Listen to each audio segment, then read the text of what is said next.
After my husband completely wiped out my life savings to fund his secret life, the husband of the woman he was sleeping with approached me. He looked me dead in the eye and said, "I have $680 million. Just say yes, and tomorrow we will sign at the courthouse." I thought my life was over, but I was about to gain the ultimate leverage. My name is Maya. I am 35 years old, and I built a premier boutique event planning agency in Atlanta from absolutely nothing. Before I share how I burned their perfect world to the ground, let me know where you are watching from in the comments. Hit that like button and subscribe if you have ever had to build yourself back up after the person you trusted most tried to break you. The air conditioning in my forensic accountant's office hummed with a low, steady drone that sounded exactly like a ticking clock marking the end of my life as I knew it. I sat perfectly still in the stiff leather chair staring at the glowing computer screen on the heavy mahogany desk. My accountant David pushed his glasses up the bridge of his nose and pointed a trembling finger at the final row of digits on the spreadsheet. The numbers glared back at me in stark red font. $250,000. Gone. That was my entire operating capital. That was the life savings I had bled for over the last 10 years. It was the payroll for my 12 dedicated employees, the massive vendor deposits for 3 upcoming corporate galas, and the safety net I had meticulously woven to protect myself from ever returning to the financial struggles of my childhood. I leaned forward, gripping the edge of the desk, so hard my knuckles turned pale against my dark skin. I asked David to refresh the screen to check the routing numbers again, to tell me that the bank had made a catastrophic error. But David just looked at me with an expression of profound pity that made my stomach twist into tight, heavy knots.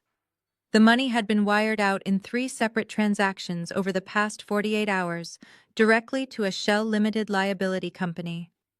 I had not authorized a single penny of it. My chest tightened, and the room suddenly felt entirely too small. I demanded to know where my money went. David began typing rapidly, his fingers flying across the keyboard as he traced the digital footprint of the wire transfers. He pulled up state business registry records and cross-referenced the routing data. The Shell company was registered just 3 days ago. When he pulled up the managing member's name, the breath completely left my lungs. Julian, my husband, the man I had shared my bed with for 8 years, the man I had kissed goodbye this very morning while he adjusted his tailored silk tie and told me he had a long day of property showings ahead of him. David continued to dig, tracing the IP address from the final transfer authorization. The location pinged to a high-end luxury high-rise condominium building right in the heart of downtown Atlanta. I stared at the address on the screen, trying to force my brain to process the impossible information. Julian was a real estate broker, a highly ambitious, charismatic broker who was obsessed with closing million-dollar deals and climbing the corporate ladder. My mind began to frantically spin a web of rationalizations to protect my heart from the creeping dread. This had to be a mistake, a massive, incredibly reckless financial mistake.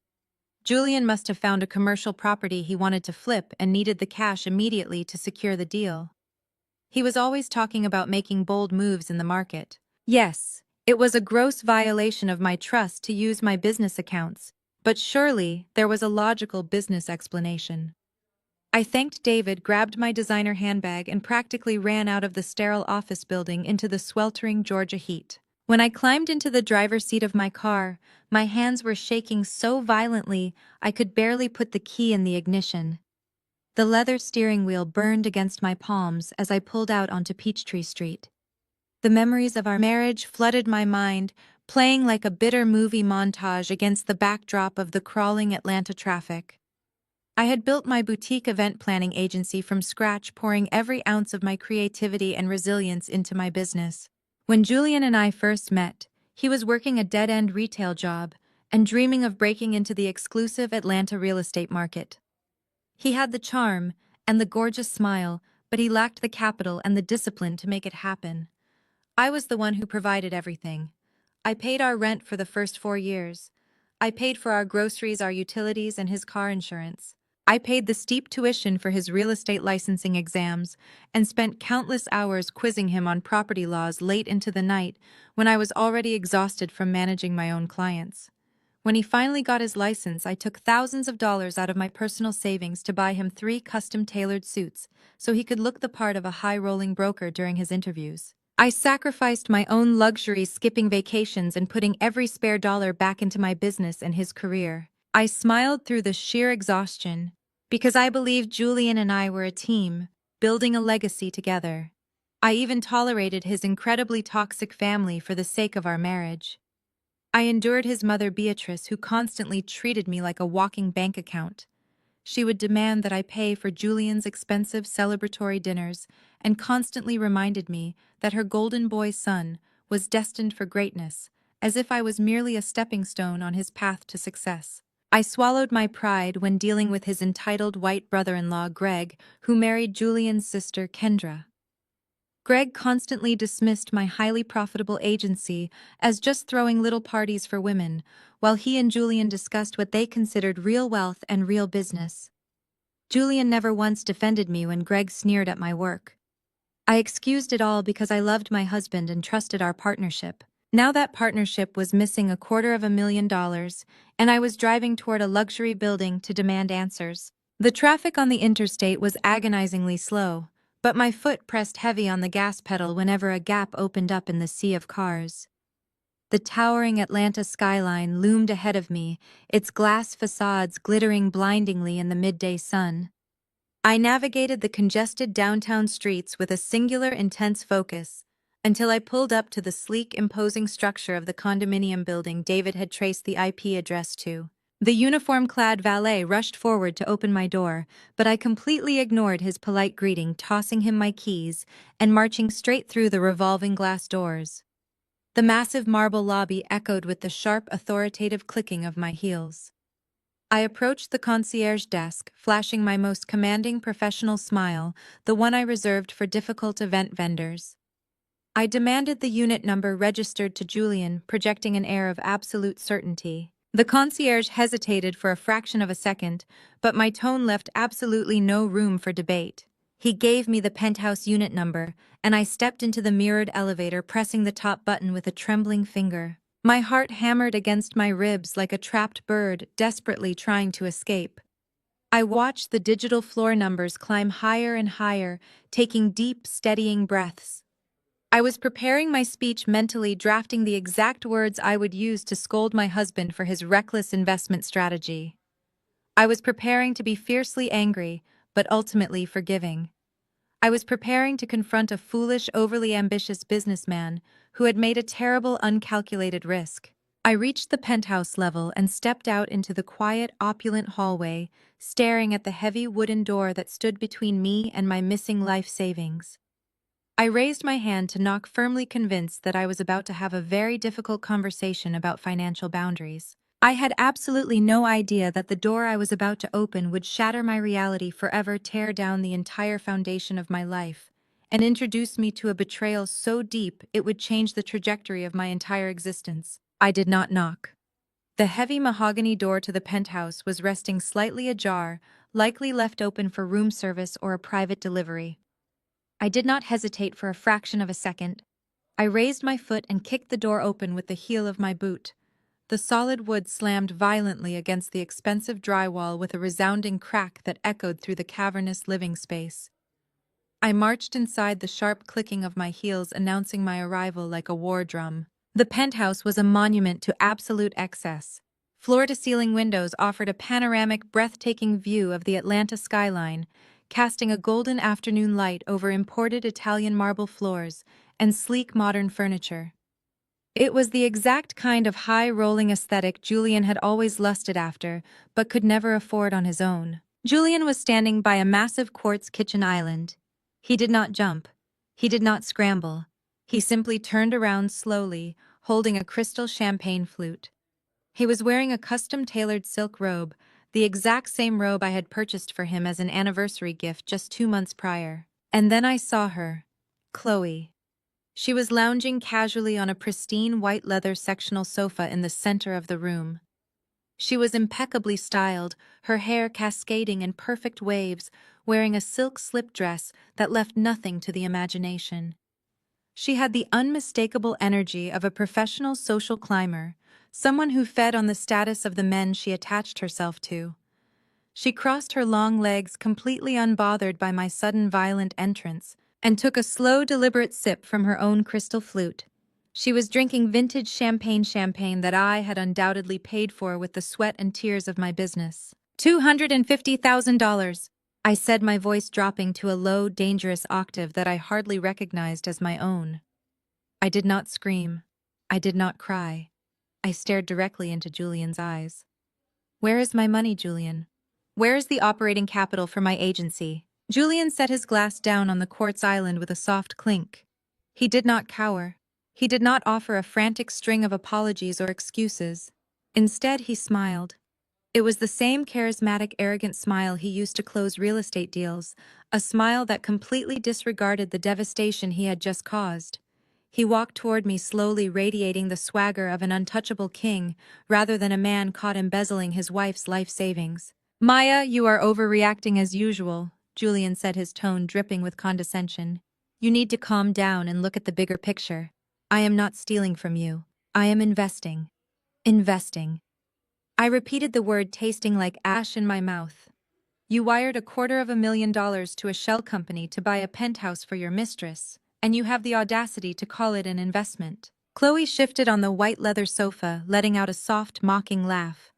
She rested her champagne glass against her knee and looked at me with an expression of pure pity.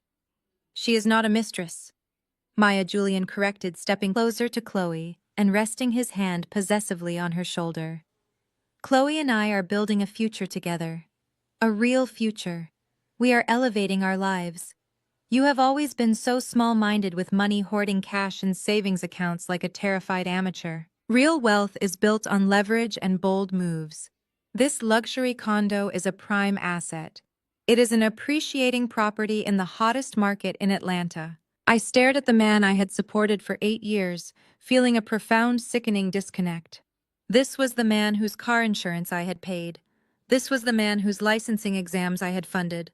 Now he was standing in a multi-million-dollar penthouse lecturing me about real wealth while spending the very money I had earned to finance his infidelity. You committed fraud, Julian, I stated coldly, refusing to let him see the heartbreak threatening to tear my chest apart. That money was earmarked for my vendor payroll. It was meant to secure the venues for 3 massive corporate galas next month. You have jeopardized the livelihoods of my 12 employees and completely bankrupted my agency. I want every single cent wired back into my business account by the end of business today, or I am going straight to the police. Chloe rolled her eyes and took another long sip of her champagne. Julian is a financial visionary, Maya, she sneered, her voice laced with elite arrogance. You should honestly be thanking him for taking the initiative to secure your financial portfolio. Left to your own devices, you would just keep planning your little parties until you turned gray. Julian is operating on a completely different level now. A level you clearly do not have the intellect to comprehend. The sheer audacity of her words felt like a physical blow. This woman, who contributed absolutely nothing to my marriage or my bank accounts, was sitting in a penthouse funded by my labor and mocking my intelligence. I ignored her completely, keeping my intense focus locked entirely on Julian. The police, Julian, I warned, taking a step forward. Embezzlement, grand larceny, wire fraud. You are a licensed real estate broker. Do you have any idea what a federal investigation will do to your precious career? I will see you stripped of your license and thrown in a federal prison before I let you walk away with my life savings. Julian laughed. He actually threw his head back and laughed, a loud, booming sound that echoed off the high ceilings. He crossed his arms over his silk robe and looked down at me with absolute icy disdain. You are not going to the police, Maya, he said, his voice dropping into a threatening sneer. Because you cannot. We are legally married. Those accounts are joint marital assets. I have every legal right to transfer funds within my own marriage to secure real estate investments. My lawyers will tie you up in civil court for a decade before you ever see a courtroom. And by the time the dust settles, my investment on this property will have tripled. I took a step closer, towering over me, trying to use his physical presence to intimidate me into submission. Your little party planning business will survive, he mocked coldly. Just go book a few more weddings. Smile for your clients, bake a few more cakes, but leave the real wealth management to the men who actually know how to build empires. Go back to throwing parties, Maya. Because you are never getting that money back.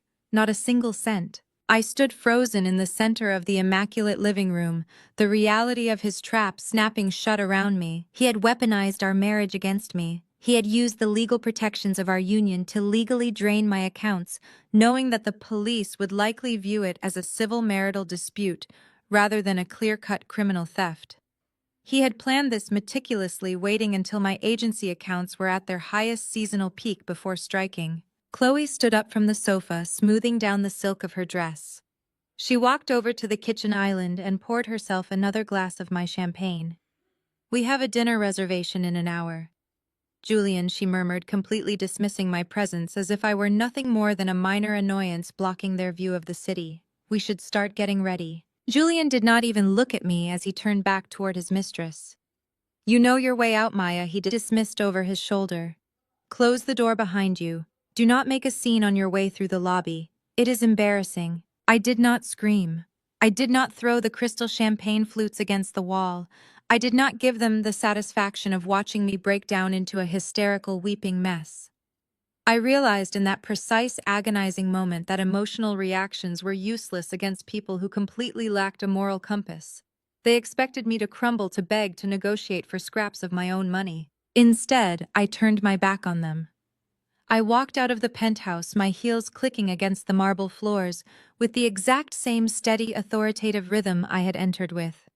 I pulled the heavy mahogany door shut behind me, the lock clicking securely into place. I stepped into the mirrored elevator and watched the doors slide shut, cutting off the view of the hallway. As the elevator descended rapidly toward the ground floor, the adrenaline began to fade, replaced by a cold, terrifying numbness. I was bankrupt. I was utterly betrayed. My business was on the verge of total collapse, and the man I loved had orchestrated the entire destruction with a smirk on his face. I needed to go home. I needed to pack my things, secure whatever minor assets I had left hidden in my personal safe, and formulate a survival plan before Julian could inflict any more damage. I walked out of the lobby and climbed back into my car, gripping the steering wheel as I drove back towards the suburban house I shared with my husband. I braced myself for the monumental task of rebuilding my life from zero, completely unaware that the nightmare was far from over. I was driving straight into another trap, because Julian's highly toxic family was already waiting for me in my own living room. The drive back to the suburbs felt like navigating through thick mud. My mind raced with checklists and survival strategies. I needed to pack my most essential clothes, grab my passport, and most importantly, empty the small fireproof safe hidden in the back of my walk-in closet. I kept roughly $10,000 in emergency cash there, along with my original business incorporation documents. It was not enough to save my agency, but it was enough to hire a vicious divorce attorney and secure a hotel room for the next month. I pulled into the driveway of the 4-bedroom house I had purchased with my own down payment. Julian's car was nowhere to be seen, but a massive silver SUV was parked illegally across the curb. Greg's car. I unlocked the front door and pushed it open, expecting the familiar quiet of my home. Instead, I was hit with the sharp, distinct scent of Beatrice's heavy floral perfume. My stomach plummeted. I walked slowly into the foyer, dropping my keys onto the console table. Voices echoed from the formal living room. I turned the corner and stopped dead in my tracks. Beatrice was sitting on my custom-upholstered velvet sofa, holding a cup of tea, as if she were waiting for a casual afternoon visit. She wore a pristine pearl necklace and a patronizing smile. Standing by the fireplace inspecting one of my expensive vases was Greg. He wore his usual arrogant smirk, dressed in a crisp polo shirt and expensive loafers. Neither of them looked surprised to see me. In fact, they looked incredibly prepared. "Maya, darling," Beatrice cooed, setting her teacup down on the glass coffee table. "Julian called us. He said you had a bit of a dramatic episode downtown. We came over to make sure you were not going to do anything irrational." I stared at the woman who had happily accepted my expensive gifts and free dinners for the last 8 years. "I am not having a dramatic episode, Beatrice. Your son just embezzled $250,000 from my business accounts to buy a penthouse for his mistress. He committed fraud." Beatrice sighed deeply, adjusting her pearls. She looked at me with an expression of profound disappointment, as if I were a child throwing a tantrum over a broken toy. You are using such ugly words, Maya. Embezzlement. Fraud.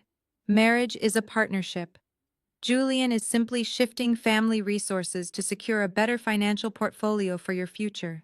He has vision. He always has. You should be thanking him for taking the initiative instead of bursting into his business meetings and making a scene. Business meetings! I repeated, my voice trembling with suppressed rage. He was in a silk robe drinking champagne with another woman. Boys will be boys, Maya Beatrice said, brushing off my pain with a casual wave of her hand. Successful men have distractions. It is a misstep, nothing more. A good wife understands the pressures of a high-level career. A good wife stands by her man, forgives his little indiscretions, and supports his financial vision. You have always been so rigid, so focused on your little event planning company. Julian is trying to build generational wealth. You need to stop being so selfish and look at the bigger picture. I felt a sickening wave of revulsion. She was actually defending him. She was rationalizing theft and infidelity as if they were minor character quirks of a successful man. Before I could respond, Greg chuckled from the fireplace. He set the vase down and turned to face me, shoving his hands into his pockets. Beatrice is right, Maya. You are completely overreacting. You do not understand how high-level real estate plays work. Julian is leveraging capital to secure a prime asset. That penthouse is going to double in value within 5 years. Greg walked toward me, his height making him tower over my frame. He looked down at me with the same condescending sneer he used at every Thanksgiving dinner when I talked about my agency. You lack the intellect to grasp the complexity of what Julian is doing. Greg continued, his voice dripping with elite arrogance. You throw parties for a living. You order balloons and catering. That is cute, but it is not real business. Julian is swimming with sharks now. High is orchestrating massive wealth transfers. You should step aside and let the men handle the actual wealth management. If you start screaming to the authorities, you are just going to ruin his career and destroy your own marriage. You are an accomplice, I said, staring daggers into Greg's pale blue eyes. You know exactly what he did. You probably helped him hide the money. Greg smirked, leaning in slightly. Prove it. Julian is the primary account holder on your joint marital assets. He has full legal authorization to move those funds wherever he sees fit. You gave him that power when you married him. You played yourself, Maya. I shoved past Greg, refusing to engage with his taunts any longer. I marched straight down the hallway toward the master bedroom. I needed my emergency cash. I needed my documents. I threw open the closet door and dropped to my knees, spinning the dial on the heavy metal safe hidden behind my shoe rack. I input the code. Nothing happened.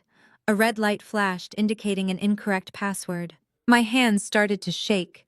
I typed the code again, pressing the numbers harder. Red light.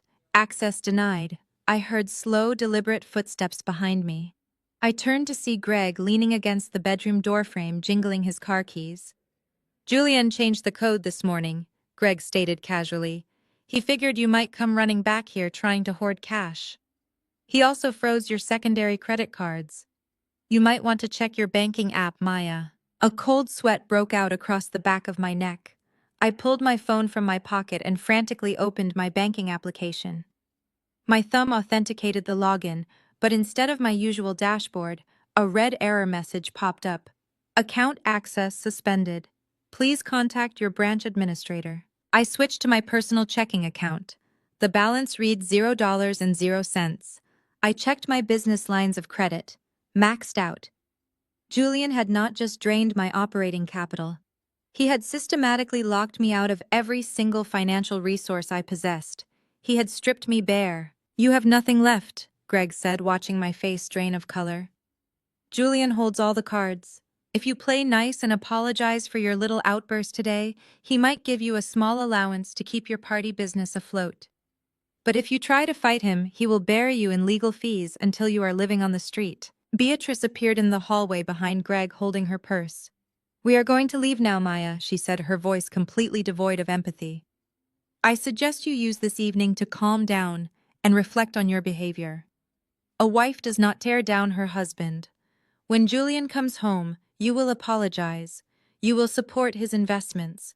And you will drop this nonsense about the police. If you ruin my son's career, I will personally see to it that you never work in Atlanta again." They turned and walked away, leaving me kneeling on the floor of my own closet. I listened to the front door open and click shut. I heard the heavy engine of Greg's SUV roar to life and fade down the street. The house was completely silent, but the silence was suffocating. I stood up slowly, my knees aching. I looked around the beautiful bedroom I had furnished, the home I had paid, the mortgage on the life I had built piece by piece. It was all a prison. Julian had meticulously planned my destruction. He had used my love, my trust, and my financial success to fund his new life with Chloe, leaving me with absolutely nothing. I had no cash. I had no access to my credit. I had no way to pay my employees or my vendors. I was utterly and completely ruined. I grabbed a single duffel bag from the top shelf. I did not bother packing dresses or jewelry. I packed basic survival items. A few pairs of jeans, heavy sweaters, my laptop, and my phone charger. I walked through the house, turning off the lights, realizing I might never step foot in this building again. I walked out the front door and locked it behind me, stepping out into the fading evening light. I climbed into my car and tossed the duffel bag into the passenger seat. I gripped the steering wheel, staring blankly through the windshield at the quiet suburban street. I had nowhere to go. I could not afford a hotel. I could not show my face at my office, knowing I could not make payroll tomorrow. I felt a crushing wave of despair wash over me, threatening to pull me under completely. I rested my forehead against the cool leather of the steering wheel, closing my eyes. I was broke. I was homeless. I was a laughingstock to my husband's family. I had hit rock bottom. I took a deep, ragged breath, preparing to start the engine and drive aimlessly into the night. I did not know how I was going to survive tomorrow. I did not know how I was going to fight back against a man who held all the legal cards. But as I reached for the ignition, a shadow fell across my windshield, blocking out the streetlights. I lifted my head, my eyes widening in shock. A sleek, immaculate black Maybach had just silently rolled to a stop right in front of my driveway, blocking my exit. The tinted rear passenger door slowly swung open. A tall man stepped out from the back seat of the Maybach. He wore a sharply tailored charcoal suit that screamed custom bespoke. He moved with a quiet, predatory grace, illuminated briefly by the street lamp before he crossed into the shadows of my driveway.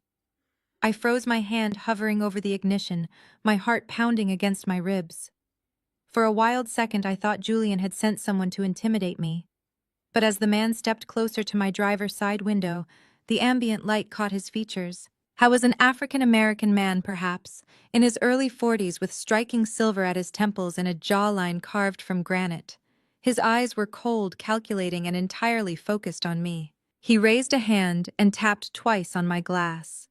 The sound was sharp and commanding. I hesitated, my survival instincts warring with my desperate need for answers.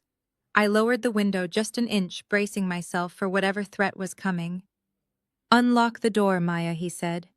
His voice was a deep, rich baritone, completely devoid of malice but leaving no room for argument. "We have business to discuss." "I do not know who you are," I replied, keeping my hand near the door lock. "And I have nothing left for Julian to take, so whatever message he sent you to deliver, you can tell him he already won." A faint, humorless smile touched the corners of his mouth. "Julian did not send me. Julian is currently operating under the delusion that he is the smartest man in Atlanta. My name is Sterling. I am Chloe's husband." The name hit me like a physical shockwave. Sterling, the billionaire venture capitalist, the man whose wealth funded the designer clothes, the vintage champagne, and the arrogant smirk I had just witnessed in that downtown penthouse. I stared at him, my mind struggling to process why a man of his immense stature was standing in the humid Georgia evening air, tapping on the window of my beat-up sedan. I hit the unlock button. Sterling walked around the front of my car and slid into the passenger seat, bringing with him the faint scent of expensive cedar and crisp winter air. He filled the small space of my vehicle, completely altering the atmosphere from a tomb of despair into a war room. He did not offer a sympathetic smile. He did not ask how I was holding up. He simply adjusted his cuffs and looked straight through the windshield at my dark locked house. "You look like a woman who just realized her entire foundation was built on sand," Sterling stated bluntly. I recognized the expression. I wore it myself about 4 months ago when my private investigators handed me a folder containing photographs of my wife entering various hotel rooms with your husband. "You have known for 4 months?" I asked, my voice trembling slightly. "You knew they were sleeping together and you did nothing." "I did not do nothing, Maya. I did what any rational investor does when they spot a liability. I audited my portfolio." Sterling turned his head to look at me, his dark eyes piercing through my confusion. "Emotional outbursts are for amateurs. Screaming and breaking china only gives the enemy a warning. I spent the last 120 days quietly, methodically severing Chloe's access to my primary capital. I froze her offshore accounts. I removed her authorization from my holding companies. I legally trapped her in a gilded cage while she thought she was outsmarting me." My hands gripped the steering wheel tightly. "Then why are you here? If you already secured your assets and cornered your wife, why track me down in the middle of the night?" "Because your husband found a blind spot," Sterling replied, his tone sharpening. "Julian is a parasite, but I will concede that he is a highly motivated parasite." When Chloe realized her platinum cards were suddenly declining, she panicked. She complained to Julian that I was tightening the leash. Julian, sensing that his meal ticket was in jeopardy, decided to play the hero. But Julian does not have capital. He has an inflated salary and a mountain of credit card debt. So he looked for the nearest available liquidity. He looked at me. I whispered, the reality of my husband's betrayal cementing itself permanently in my brain. He looked at my business accounts. "Exactly."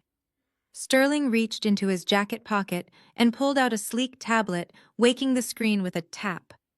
He pulled up a complex financial flowchart and rested it on the center console between us. Julian needed to secure a nest egg for Chloe. Something untouchable. Something that I could not seize in a divorce settlement, and something that you could not claim in a marital dispute. So he orchestrated a ghost transaction. I leaned over, looking at the glowing screen. The flowchart detailed the exact routing numbers David, my accountant, had shown me hours earlier. "Your $250,000 was not just moved into a random limited liability company," Sterling explained, pointing to the red lines connecting the digital boxes.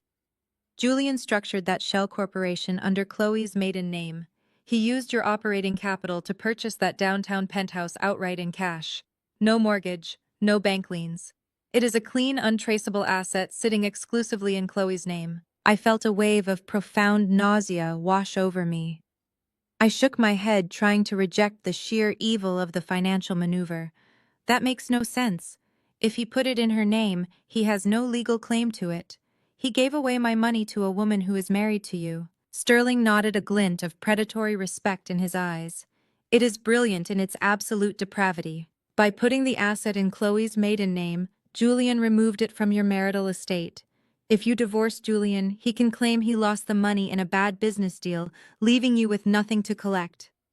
Meanwhile, because Chloe used third-party funds to acquire the property and not a single cent of my money, it is legally shielded from our prenuptial agreement. It is a completely isolated asset. Julian created a safe haven for them to live in where neither you nor I can legally touch them." I stared at the tablet, my chest heaving as the oxygen seemed to evaporate from the car. The cruelty was surgical. Julian had not acted out of sudden passion or impulse. He had sat at our kitchen table drinking the coffee I brewed, kissing my cheek, and meticulously plotting how to legally rob me to build a fortress for his mistress. He had used my sweat, my late nights, my sacrifices to buy a concrete shield against my own retribution. "Greg knew," I said, my voice dropping to a harsh whisper as the puzzle pieces finally snapped together. "Julian's brother-in-law. He was in my living room tonight telling me I lacked the intellect to understand real estate plays.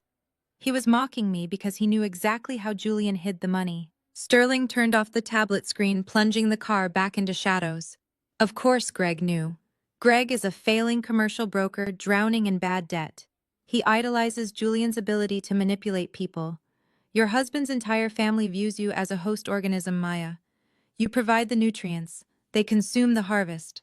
When the host runs dry, they simply detach and find a new food source. Tears pricked the corners of my eyes, but I refused to let them fall.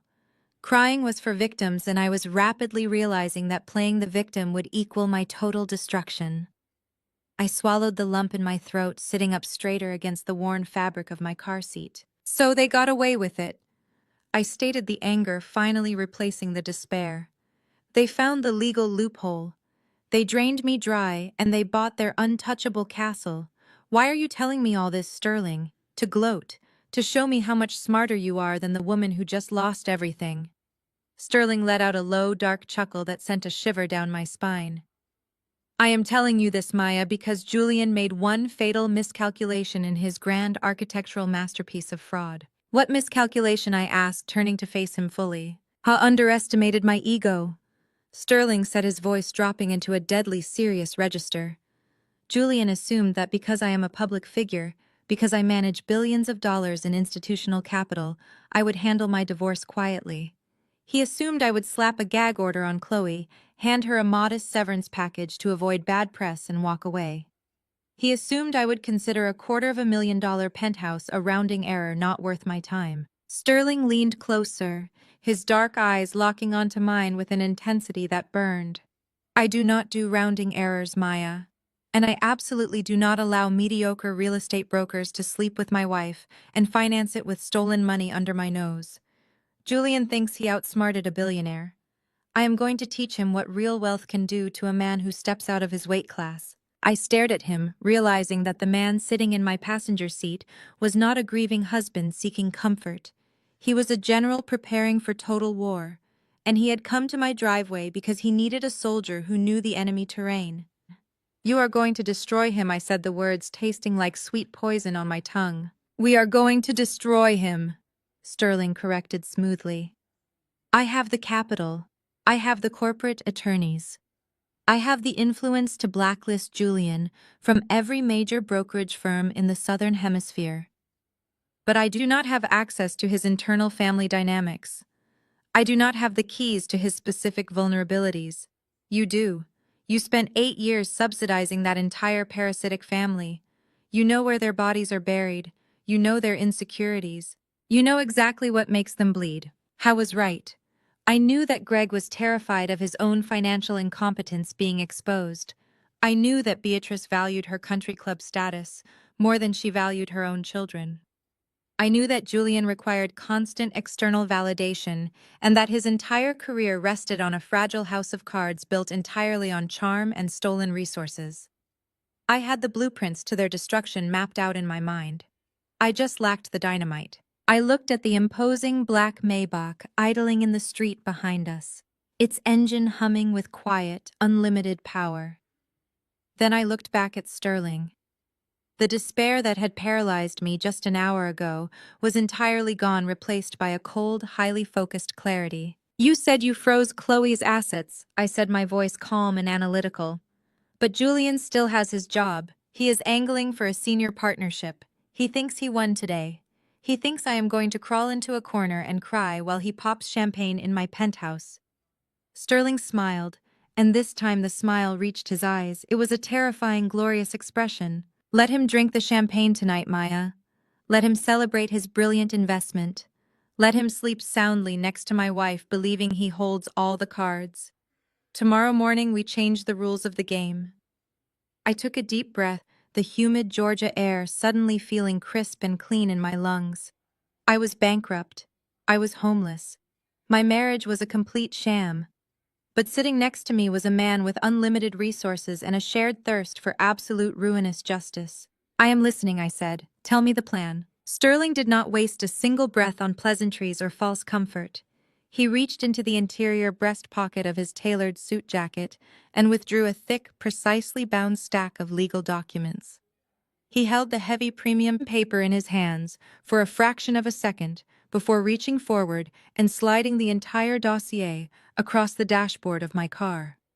The thick packet came to rest right above my steering wheel, illuminating slightly under the amber glow of the nearest street lamp. I have $680 million in verifiable liquid and semi-liquid assets, Maya. Sterling stated, his deep voice ringing with absolute chilling authority.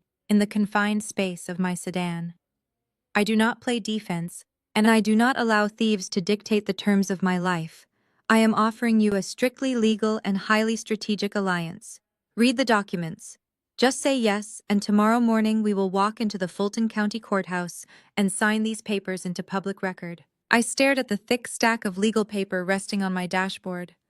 My hands were still trembling slightly from the adrenaline of my confrontation with Julian and the subsequent ambush by Beatrice and Greg, but I forced myself to reach out and pick up the dossier. I clicked on the overhead dome light of my car, bathing the front seats in a harsh yellow glow. I am a businesswoman who built a highly profitable event planning agency from scratch. I am used to reading vendor contracts, liability waivers, and massive corporate invoices. But the document Sterling had just handed me was on an entirely different level of corporate warfare. This is not a divorce settlement, I noted, my eyes scanning the bold legal headers on the first page. No. Sterling leaned back against the passenger seat, watching me with a predatory calmness. Family court is a slaughterhouse for people like us. Julian wants to drag you into a bitter, prolonged marital dispute where he can hide behind Georgia community property laws. He wants to claim that taking your $250,000 was simply a husband managing joint marital assets. If you fight him in family court, you will bleed out in attorney fees over the next 5 years while he and Chloe sip champagne in that penthouse. We are not going to fight him in family court, Maya. We are going to rip him out of the domestic arena and drag him into the corporate meat grinder. I flipped to the second page of the contract, my heart hammering against my ribs as the sheer brilliance of Sterling's strategy began to unfold before my eyes. The document was a masterfully crafted venture capital acquisition agreement. Sterling was not offering me a loan to pay my rent or a shoulder to cry on. He was offering to weaponize my entire agency. According to the terms outlined in Section A, Sterling's venture capital firm would immediately purchase a controlling shadow interest in my boutique event planning agency. On paper, my company would instantly absorb an overwhelming amount of secured corporate debt owed directly to Sterling's holding company. It was a classic corporate poison pill. If Julian tries to claim half of your business in the divorce settlement, he will not be claiming half of your profits. Sterling explained, his voice low and razor-sharp. He will be claiming half of a multi-million-dollar corporate debt owed directly to me. If Julian touches your agency, he bankrupts himself instantly. He cannot liquidate your assets because I will legally own the lien on every single table chair and vendor contract you possess. I am building an impenetrable fortress around your livelihood. I felt a sudden sharp intake of breath as I read further down the page. Sterling was not just shielding me from Julian's greed. He was fully replacing the operating capital Julian had stolen. Section B of the contract outlined an immediate capital infusion of $750,000 transferred directly into a newly formed trust account that Julian could not legally access or even see. It was triple the amount my husband had embezzled. It was enough money to effortlessly cover my payroll, secure my upcoming corporate galas, and expand my agency beyond my wildest ambitions. What do you get out of this, Sterling? I asked, tearing my eyes away from the staggering numbers to look directly at the billionaire sitting next to me. A man with $680 million does not hand out corporate shields and $750,000 out of the goodness of his heart. You are a venture capitalist. You expect a massive return on your investment. What exactly is my end of this bargain? Sterling smiled, a cold, terrifying expression that perfectly matched the ruthless nature of the contract. Turn to page 9. I flipped through the thick, crisp pages until I reached the section he indicated. The header read, Information and Intelligence Sharing Clause. Chloe thinks she has outsmarted me because she used Julian's stolen funds to purchase that penthouse in her maiden name. Sterling stated, his gaze turning toward the dark street ahead. She plans to play the innocent spouse. When I divorce her, she will claim she had no idea Julian acquired that money illegally. She will claim it was a generous gift from a wealthy admirer protecting her new luxury asset from my legal team. I cannot prove she knowingly participated in wire fraud without an inside witness. You need me to testify against her. I realized the full scope of his plan falling into place. I need you to completely dismantle her defense, Sterling corrected. You have lived with Julian for 8 years. You have access to his home office, his secondary laptops, his deleted emails, and his physical schedules. You have the exact timelines of when he was supposedly working late to study for his real estate exams or attending broker networking events. I need every single piece of family leverage you possess. I need you to hand over the absolute undeniable proof that Chloe was actively conspiring with your husband to drain your business accounts. I provide the capital and the corporate shark attorneys to crush Julian. You provide the tactical intelligence I need to prove Chloe committed federal fraud. I sat back against my driver's seat, letting the heavy legal document rest on my lap. The sheer magnitude of the proposition washed over me. Just an hour ago, I was sitting in this exact spot, completely paralyzed by despair. I had been mocked in my own living room by Greg, who arrogantly told me I lacked the intellect to understand high-level real estate plays.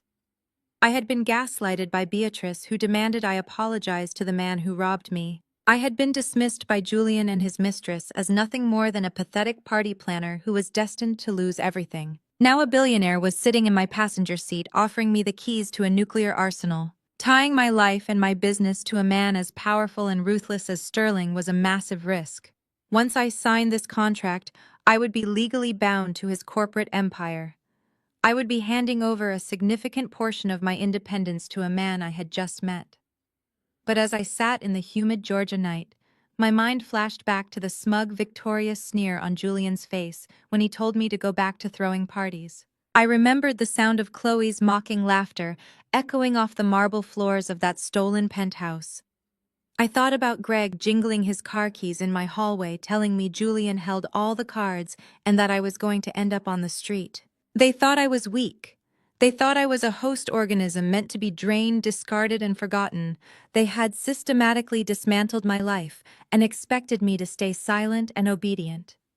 I reached into my purse and pulled out a heavy black ink pen. I do not just want my money back, Sterling, I said, my voice dropping into a register of absolute unwavering certainty. I do not just want to survive this. Julian wants to be a senior partner at his brokerage firm.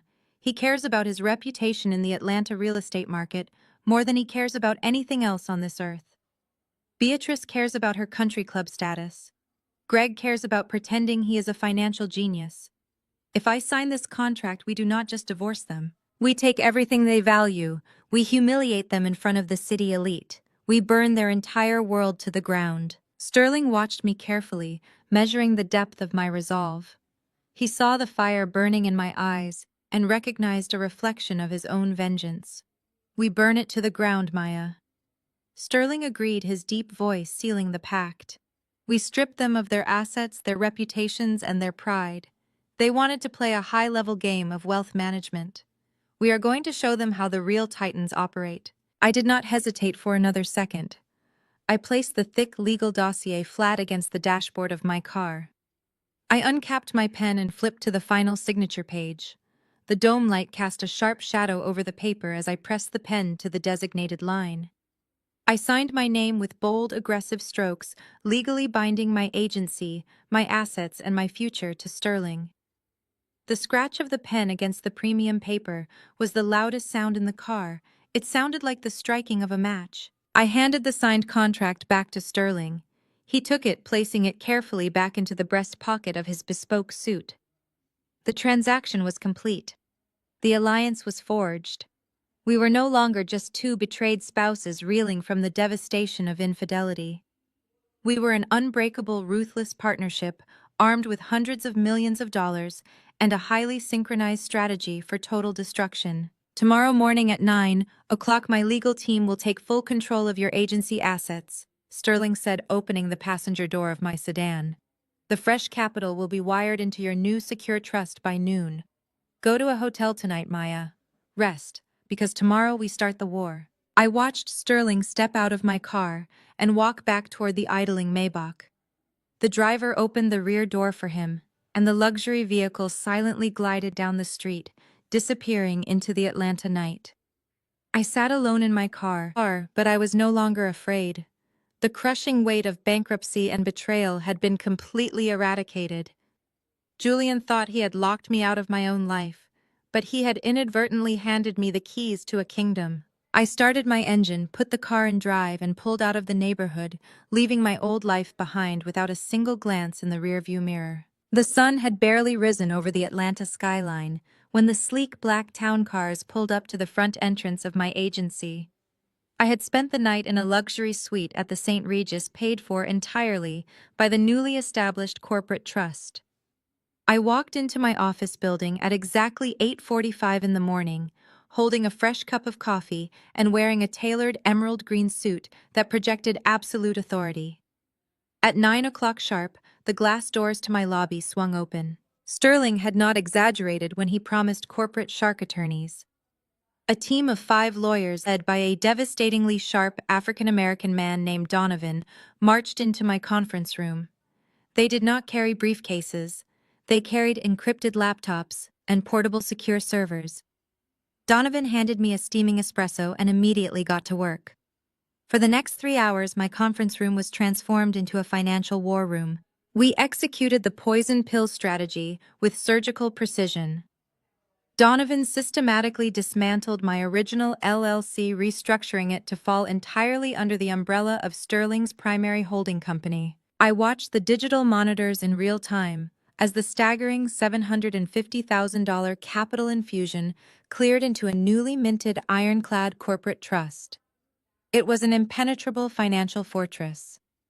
Donovan placed a stack of injunctions and asset protection orders on the table, guiding my pen as I signed my name over and over again. By noon, every single vendor contract, every piece of office furniture, and every digital asset my agency possessed was legally shielded. If Julian even attempted to query my business accounts or file a marital claim against my company, he would instantly trigger a corporate lawsuit from a billionaire venture capital firm that would bury him in legal fees for the next decade. My business was no longer a vulnerable target. It was a fully weaponized asset. With my livelihood securely locked down, I turned my attention to the offensive strategy.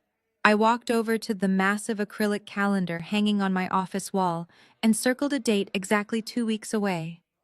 The Pinnacle Group Annual Charity Gala.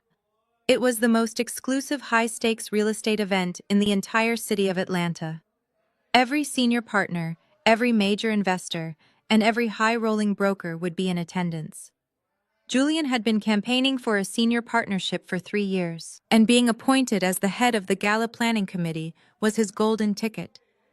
If the event went flawlessly, he would secure his promotion, a massive bonus, and the prestige he craved. 6 months ago, Julian had smoothly convinced his partners to hire my agency to coordinate the entire affair. He had framed it as a brilliant synergy of family businesses, promising them a spectacular evening at a heavily discounted rate. What he had actually done was shift the entire financial liability of the gala onto my shoulders. When Julian drained my $250,000 of operating capital yesterday, he had perfectly calculated the fallout. I knew the massive vendor deposits for his gala were due this week. He expected my agency to default on the payments. He wanted to force me into a corner where I would have to take out ruinous personal loans just to save my professional reputation, effectively funding his corporate triumph while simultaneously driving myself into personal bankruptcy. He wanted me desperate, panicked, and entirely under his control. He had severely underestimated the amount of capital I now had at my disposal. I sat down at my desk and pulled up the master vendor file for the Pinnacle Group Gala.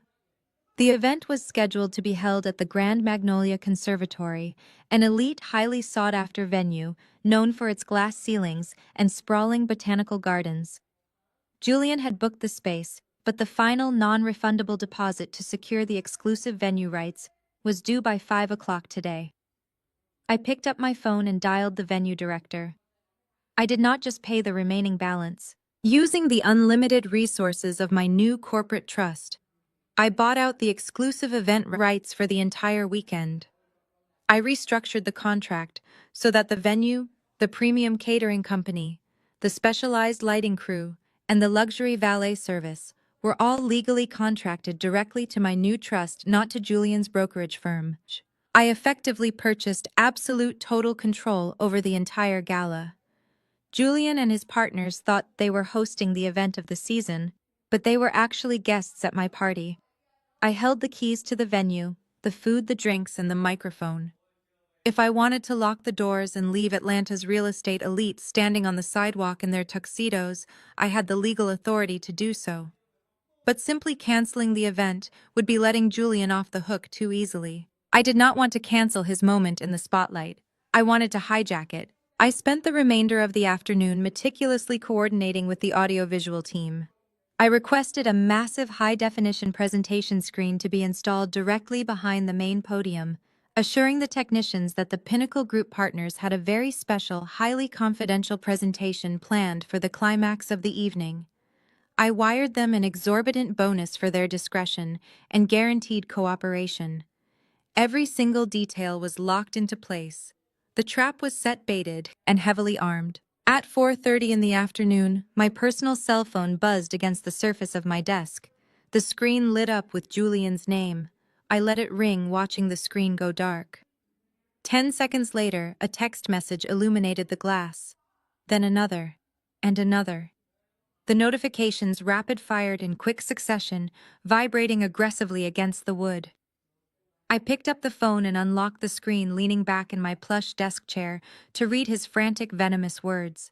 The messages were a masterclass in narcissistic manipulation. Maya, the caterers, just called me.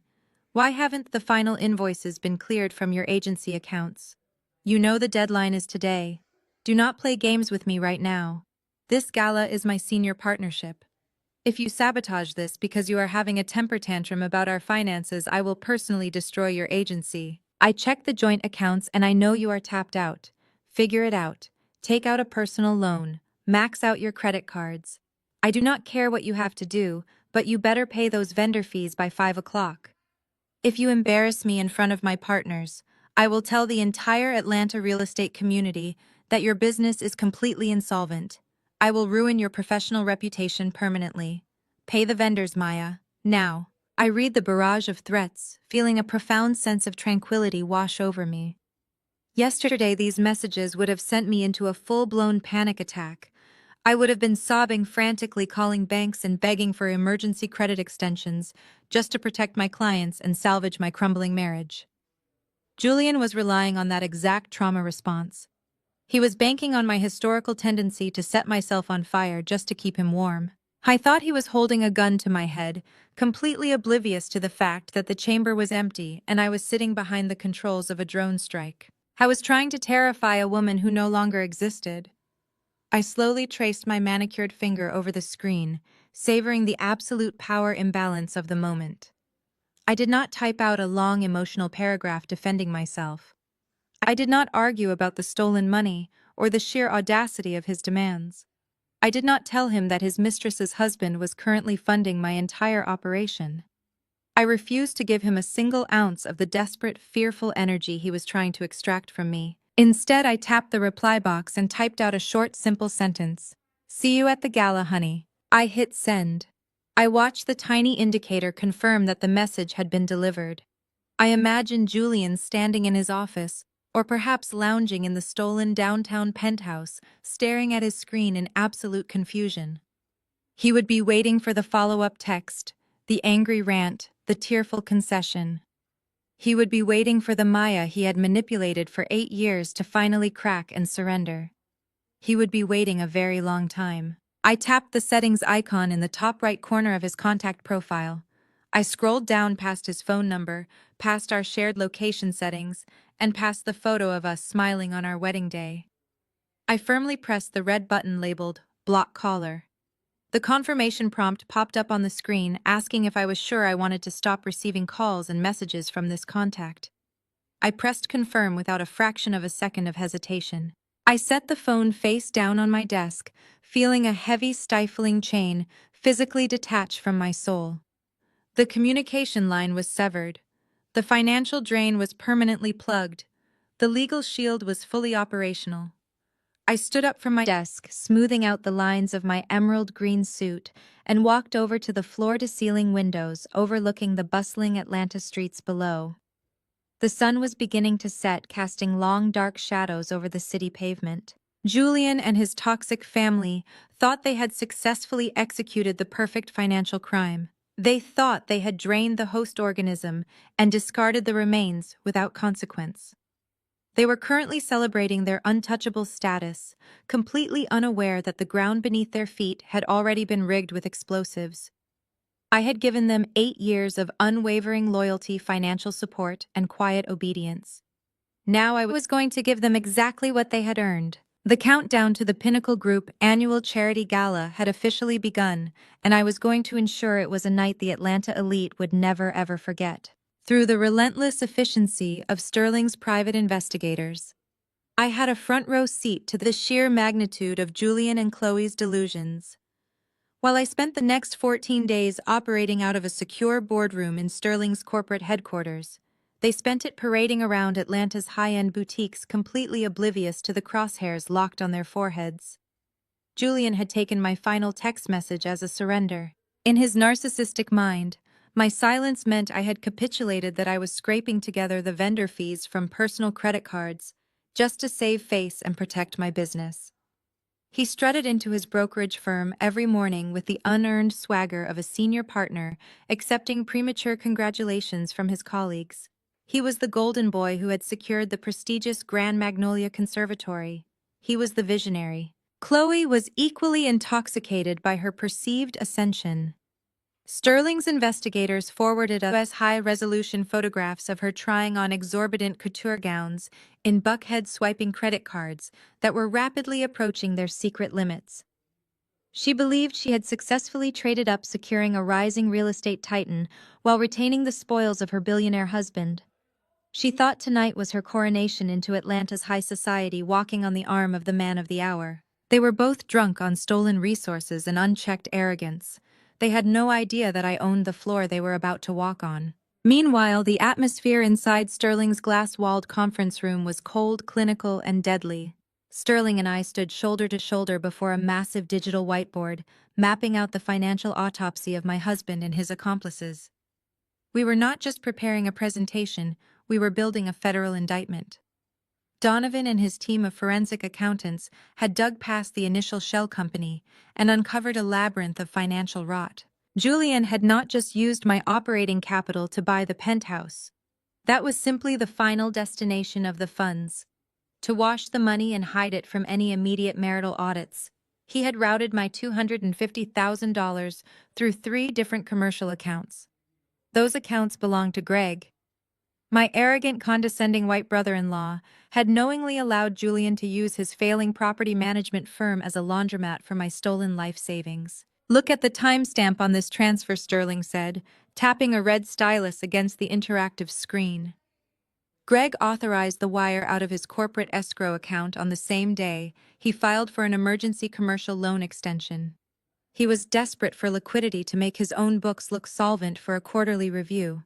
He let Julian park your money in his accounts to artificially inflate his balance sheet, then washed it out to the limited liability company under Chloe's maiden name. I stared at the digital paper trail, a cold, hard knot of vindication tightening in my chest.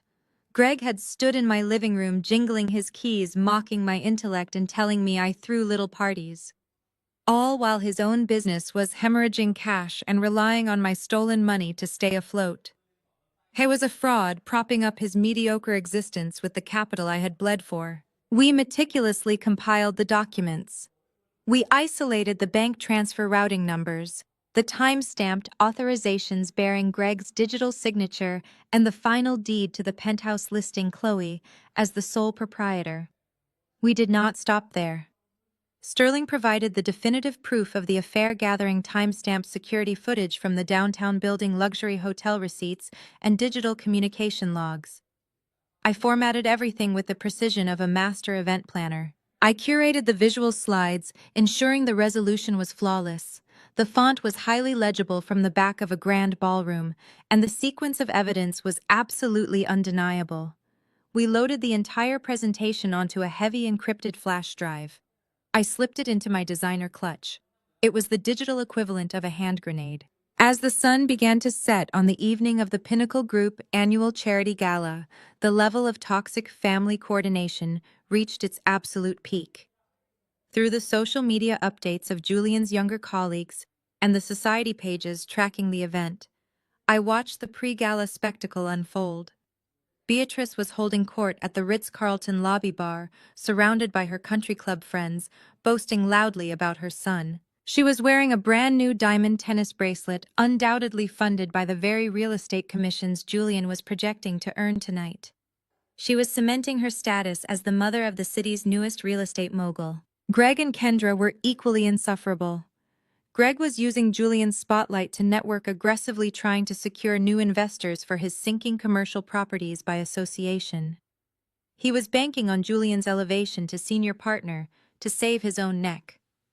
They were all operating as a unified parasitic front, completely convinced that their combined superiority had permanently neutralized me. They believed the narrative Julian had sold them. They thought I was a hysterical, inadequate wife who had been rightfully discarded for a more sophisticated upgrade. They thought I was sitting in my dark, empty suburban house crying over unpaid bills and a shattered marriage. They could not have been more wrong. I was standing in the master suite of my luxury hotel, staring at my reflection in a gilded floor-to-ceiling mirror. I was not dressing for a party. I was putting on my armor. The custom designer gown I had commissioned for tonight was a masterpiece of structural elegance. It was a deep, striking sapphire blue that complemented my dark skin perfectly. The heavy silk crepe fabric draped flawlessly across my silhouette, featuring a razor-sharp asymmetrical neckline and a subtle commanding cape feature that cascaded down my left shoulder. It was not a dress meant to blend in. It was a garment designed to dominate a room. My makeup artist had executed a look of flawless, intimidating glamour. Sharp contours, a deep plum lip, and eyes lined to convey absolute unbothered authority. My hair was pulled back into a sleek, immaculate structural updo, drawing all focus to the sharp angles of my face and the diamond drop earrings Sterling had insisted I borrow from his personal vault.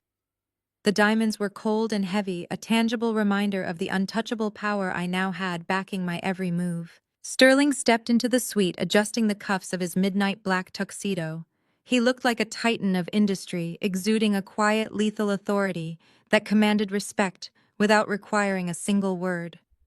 He paused, his dark eyes sweeping over my reflection in the mirror. He offered a single approving nod.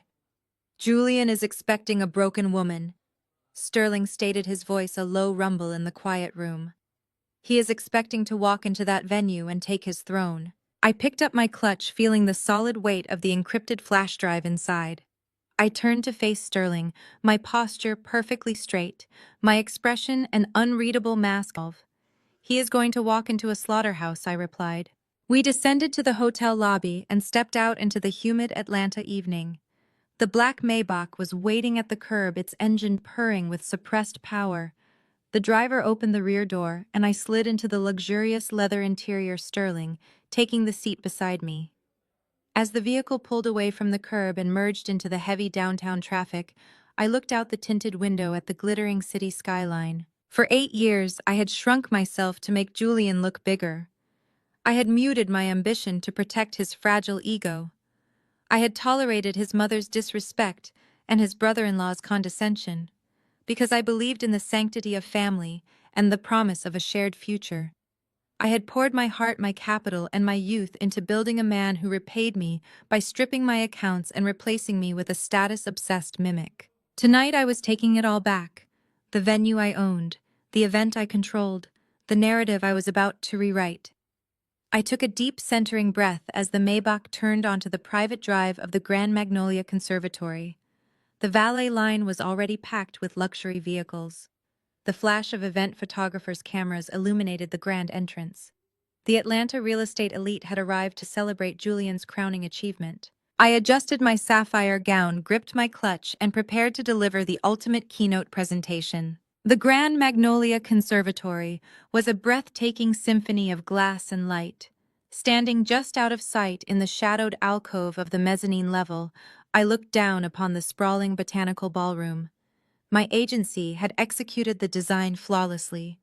Thousands of white orchids cascaded from suspended floral chandeliers, catching the ambient lighting and casting a soft, opulent glow over the Atlanta real estate elite. Waitstaff in pristine black uniforms circulated with silver trays of champagne, moving seamlessly through the sea of tuxedos and designer gowns. The acoustics of the glass atrium amplified the low hum of networking and the classical string quartet playing near the terrace. It was the perfect stage, and the actors had already taken their marks. Julian stood near the center of the room, positioned strategically close to the senior partners of the Pinnacle Group. He wore a velvet dinner jacket that caught the light, holding a glass of bourbon with practiced ease. He was radiating the arrogant confidence of a man who believed he had just conquered the world. He clapped his colleagues on the shoulder, throwing his head back in laughter, playing the role of the visionary broker to absolute perfection. Standing directly at his side was Chloe. She was draped in a silver sequined gown that clung to her frame, but my eyes immediately locked onto her throat. Resting against her collarbone was a heavy multi-carat diamond tennis necklace. The stones caught the chandelier light flashing with brilliant, expensive clarity. I felt a momentary surge of pure, icy rage. That necklace was not purchased with Julian's commissions. It was purchased with the vendor deposits I had bled for. She was wearing my late nights, my missed weekends, and my stolen operating capital around her neck like a trophy. She preened under the attention, leaning into Julian and whispering in his ear, completely convinced that she had secured her place at the apex of Atlanta high society. Just a few yards away, hovering near the exclusive VIP tables reserved for the firm's top producers, were Beatrice and Greg. Beatrice had wasted no time asserting her dominance. She held a flute of champagne surrounded by the wives of the senior partners, her voice carrying over the low hum of the string quartet. I could hear the sharp, condescending tone of her words echoing up to my vantage point. "She just completely lost her mind," Beatrice was saying, waving her manicured hand with dramatic flair. "It is a tragedy, really."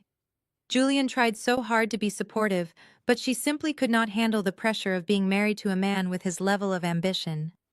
She had a complete emotional breakdown in her own living room. Julian had to step in and manage her finances just to keep her from ruining herself. It is exhausting for him, but he is such a good man. I took control of the situation perfectly. The women around. Beatrice murmured in sympathetic agreement, sipping their drinks and shaking their heads at my supposed instability. Greg was standing right beside her, nodding vigorously to validate the lie. He was aggressively handing out his business cards to anyone who made eye contact, desperately trying to pawn off his underwater commercial strip malls to the Pinnacle Group executives. He was leveraging Julian's spotlight to mask the stench of his own failing properties. They were feasting on the false narrative of my destruction, building their social capital on the ashes of my reputation. They thought I was sitting at home broken and bankrupt while they celebrated my financial execution. I turned to Sterling. He stood beside me in the shadows, his expression an unreadable mask of lethal composure. He adjusted the cuff of his midnight black tuxedo, his dark eyes locked on his wife, flashing my stolen diamonds on the floor below. "It is time," Sterling stated, his deep voice vibrating with absolute authority. "Let us show them who actually owns this room." I nodded, adjusting the heavy silk crepe of my sapphire blue gown. I lifted my chin, rolling my shoulders back. I was no longer the accommodating wife. I was the architect of their ruin. Sterling offered his arm. I looped my hand through it, feeling the solid, immovable strength of his presence. We stepped out of the mezzanine alcove and walked toward the grand, sweeping staircase that descended directly into the center of the botanical ballroom. The double oak doors at the top of the landing swung open, pulled back simultaneously by the venue staff I had personally hired.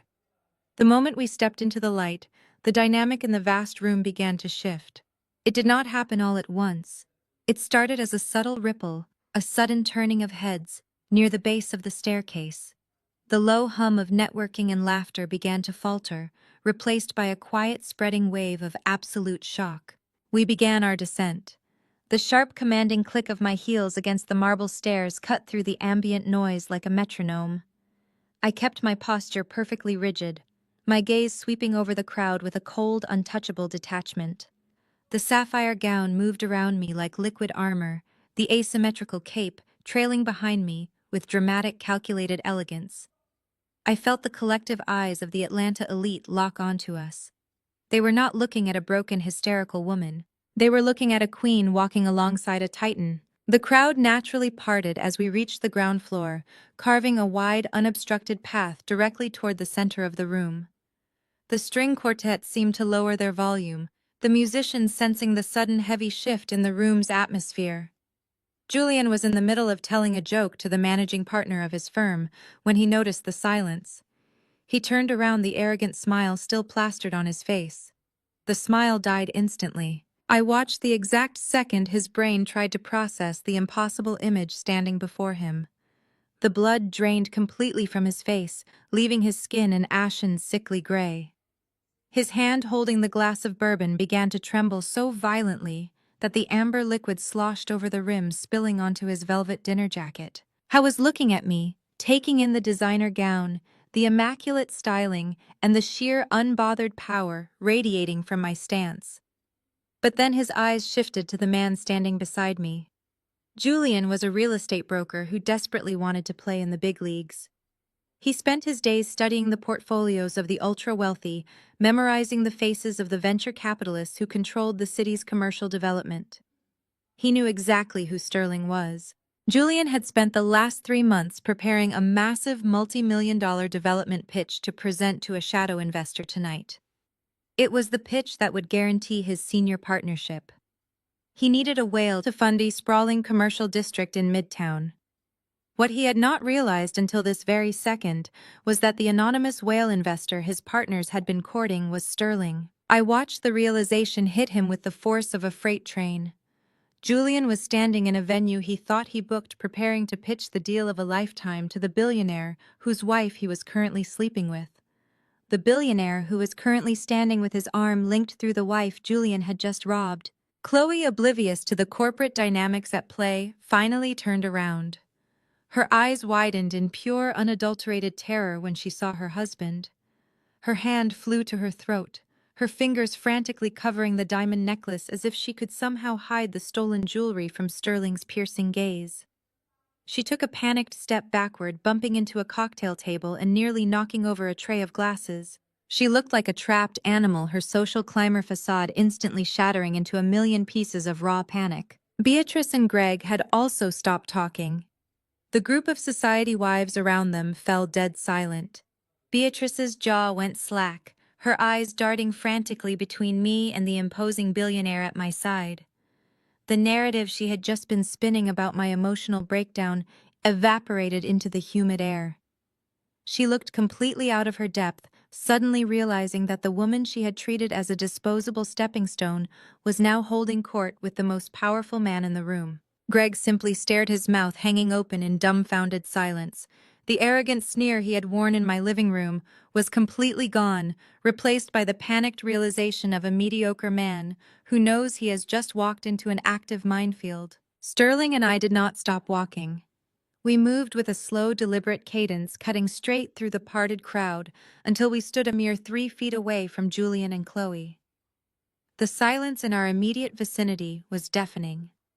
The managing partners of the Pinnacle Group, confused by Julian's sudden paralysis, stepped forward to greet the man they desperately needed to impress. Sterling, one of the senior partners, said, extending a hand with a wide, eager smile, "We are incredibly honored you could make it tonight.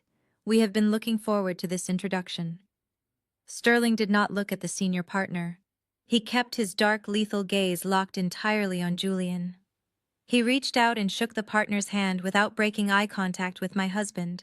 "The pleasure is entirely mine," Sterling stated, his rich baritone carrying clearly in the quiet space. "I never miss an opportunity to inspect a potential investment, especially when the broker in charge has such a fascinating approach to asset management." Julian swallowed hard, his throat bobbing nervously. He opened his mouth to speak, to offer some kind of professional greeting to salvage the rapidly disintegrating illusion of his control. But no words came out. He was completely paralyzed, trapped in the blinding headlights of his own destruction. I looked at Julian, letting a slow, razor-sharp smile spread across my face. I looked at the spilled bourbon on his jacket, the sweat beading on his forehead, and the absolute terror radiating from his posture. He had told me to go back to throwing parties. He had told me to leave the high-level wealth management to the men. "Hello, Julian," I said, my voice smooth, melodic, and dripping with lethal intent. "I hope you are enjoying the venue." I made sure every single detail was executed to absolute perfection.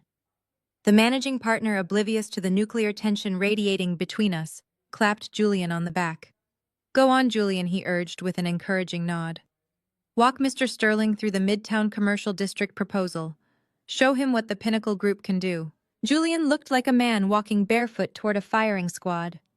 He took a shaky, ragged breath and opened his mouth to speak. His usually smooth, persuasive baritone wavered, instantly cracking on the opening demographic statistics.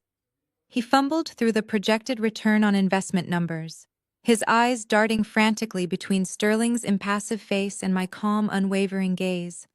He tried desperately to deploy his signature charm, the exact same magnetic charm he had used to manipulate me for 8 years, but it completely evaporated under the bright, unforgiving conservatory lights. He stammered about commercial zoning permits, anchor tenant acquisitions, and tax incentives, sweating profusely into his expensive velvet collar. The presentation was disjointed, pathetic, and entirely devoid of the towering arrogance he had displayed in the downtown penthouse just 24 hours ago. Sterling allowed Julian to stumble through the agonizing, incoherent pitch without a single interruption. He simply stood there, a monolith of power, letting the painful silence stretch for a long, deliberate minute after Julian finally sputtered to a halt. The surrounding VIP tables had gone completely quiet. The attendees, finely tuned to the subtle shifts of corporate power, sensed the heavy, dangerous atmosphere settling over the space. Sterling slowly swirled the clear liquid in his crystal glass. He looked directly at the senior partners of the brokerage, completely bypassing Julian, as if he were nothing more than a stain on the marble floor. When Sterling finally spoke, his voice was a deep, resonant hum that carried effortlessly across the hushed room. Your firm brought me here tonight to discuss a $50 million capital injection for the Midtown development. Sterling stated, his tone clinically precise and chillingly calm. As a venture capitalist handling institutional funds, my primary concern is not just the architectural viability of a project, but the absolute, unimpeachable integrity of the brokers managing my capital. A man who cannot manage his own domestic portfolio without resorting to theft is a catastrophic corporate liability. The managing partner frowned, looking back and forth confusedly between Sterling and my sweating husband. I do not understand, Mr. Sterling. Julian is one of our most aggressive and productive top producers. His record here is exceptional. Is he? Sterling asked, his dark eyes finally shifting back to pin Julian in place.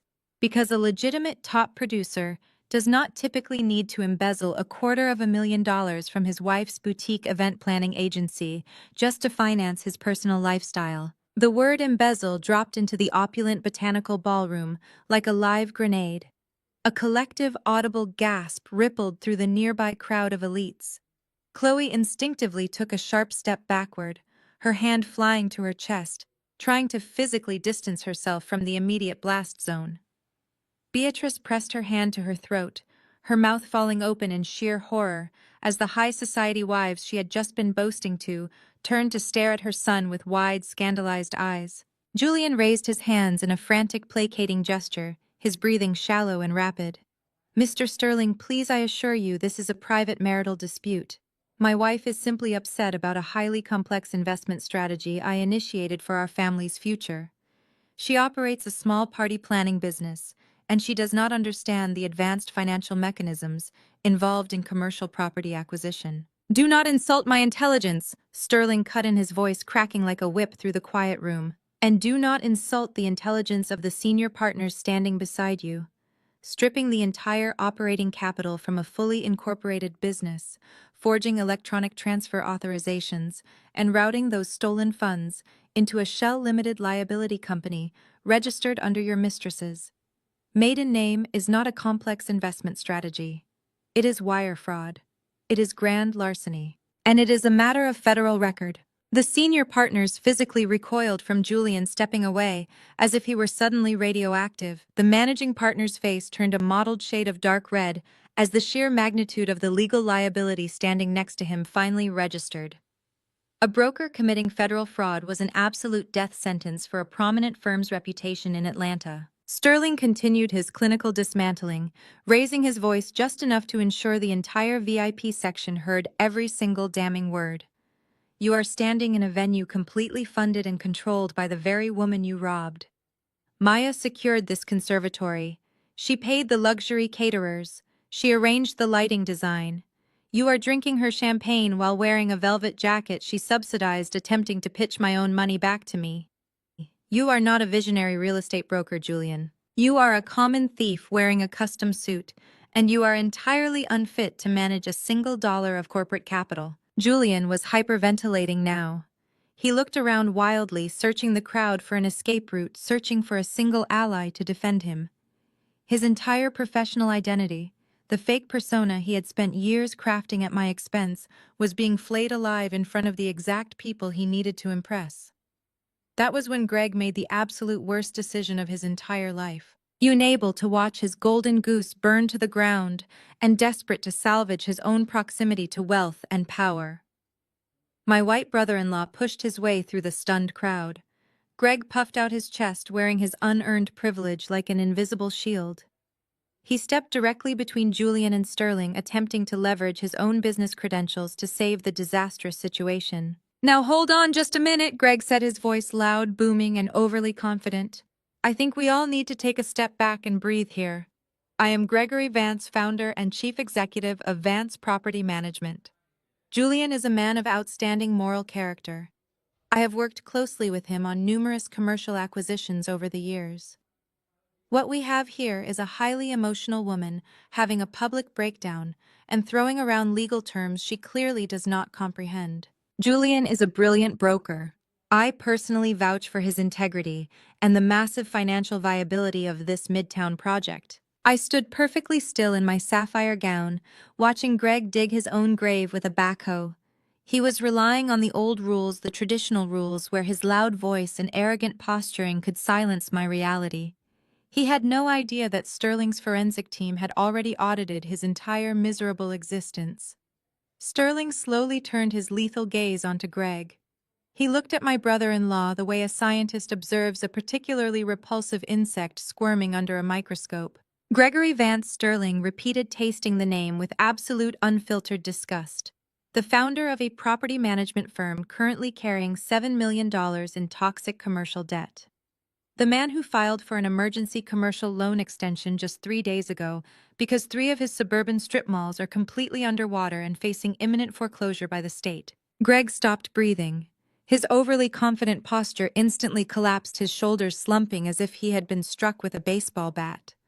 The color completely drained from his face, leaving his skin a sickly pallid white under the chandeliers. He opened his mouth to defend himself, but no sound emerged from his throat. "You are in absolutely no position to vouch for anyone's financial integrity," Sterling continued smoothly, stepping 1 inch closer to Greg. "In fact, you are the last person in this room who should be speaking right now, because my forensic accountants traced the exact digital path of the $250,000 Julian stole from Maya. It did not go directly to his mistress. It went through your corporate escrow accounts first." The silence in the grand botanical ballroom was absolute. The string quartet had stopped playing completely, the cellist resting her bow across her lap. Every single person in the vicinity was hanging on to Sterling's every word. "You knowingly allowed your brother-in-law to use your failing property management firm to wash stolen funds," Sterling announced, his voice echoing with devastating clarity off the glass ceilings. "You acted as a money launderer to hide embezzled capital, likely because you desperately needed the temporary liquidity to make your own books look solvent for your quarterly banking review. You are not a successful property manager. You are a desperate accessory to a federal crime, drowning in bad debt, trying to lecture my business partner on wealth management." Greg physically swayed on his feet. He looked like he was going to vomit right there on the polished marble floor. His eyes darted to the senior partners, to the other wealthy investors in the room, to his wife Kendra, who was standing near Beatrice with her hands covering her face in absolute whimpering mortification. The elite crowd, the very people Greg desperately wanted to belong to, were looking at him with pure, unadulterated revulsion. "You are both finished in this city," Sterling stated, delivering the final fatal blow to their professional lives with cold precision. "I will ensure that every venture capital firm, every private equity group, and every commercial bank in Atlanta sees the full forensic report by tomorrow morning. Your licenses will be revoked. Your remaining assets will be liquidated, and you will both be incredibly lucky if you avoid serving time in a federal penitentiary." Sterling turned his back on them, dismissing their entire existence with a single fluid motion. He looked at the managing partners of the Pinnacle Group, who were still standing in stunned, horrified silence, holding their drinks with white-knuckled grips. "I highly suggest you evaluate your internal hiring practices, gentlemen," Sterling advised coldly. "Because association with this level of financial rot is contagious. Have a pleasant evening." Julian dropped to his knees. His legs simply gave out under the crushing, suffocating weight of his total, irreversible destruction. He knelt on the marble floor of the Grand Magnolia Conservatory, the spilled bourbon soaking through his trousers, surrounded by the disgusted stares of the partners he had worshipped. Greg stumbled backward, grasping the edge of a cocktail table to keep from collapsing his chest, heaving as he realized he had just lost his business, his freedom, and his entire social standing in the span of 3 agonizing minutes. I looked down at Julian, feeling a profound, radiant sense of closure wash over my spirit. He was exactly where he belonged, broken, bankrupt, and publicly exposed as a fraud.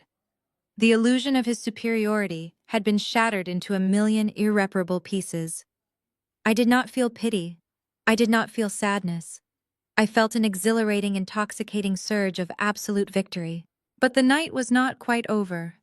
Because Chloe, the woman who had smirked at me from a stolen penthouse while sipping my champagne, was still standing nearby, frantically searching for a way to save herself from the rapidly sinking ship. And I had a very special toast to make. Chloe stood frozen as the reality of Julian's absolute destruction washed over her. She looked at the man she had banked her entire future on, now kneeling in a puddle of spilled bourbon, a disgraced and broken broker. Survival instinct, honed by years of relentless social climbing, kicked in instantly. She realized Julian was a rapidly sinking ship, and she needed a lifeboat before she drowned with him. Her eyes darted wildly around the lavish botanical ballroom, taking in the judgmental glares of the society wives she had just been trying to impress. She took a deep, shuddering breath, and suddenly tears began to stream down her flawless cheeks. She staggered forward, pressing a manicured hand against her chest, staging a masterful theatrical performance of a terrified, trapped woman.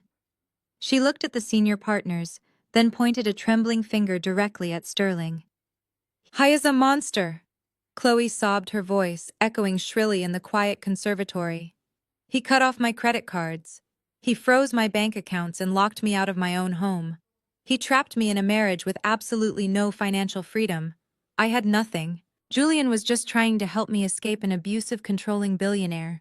He was protecting me." It was a desperate, highly calculated pivot.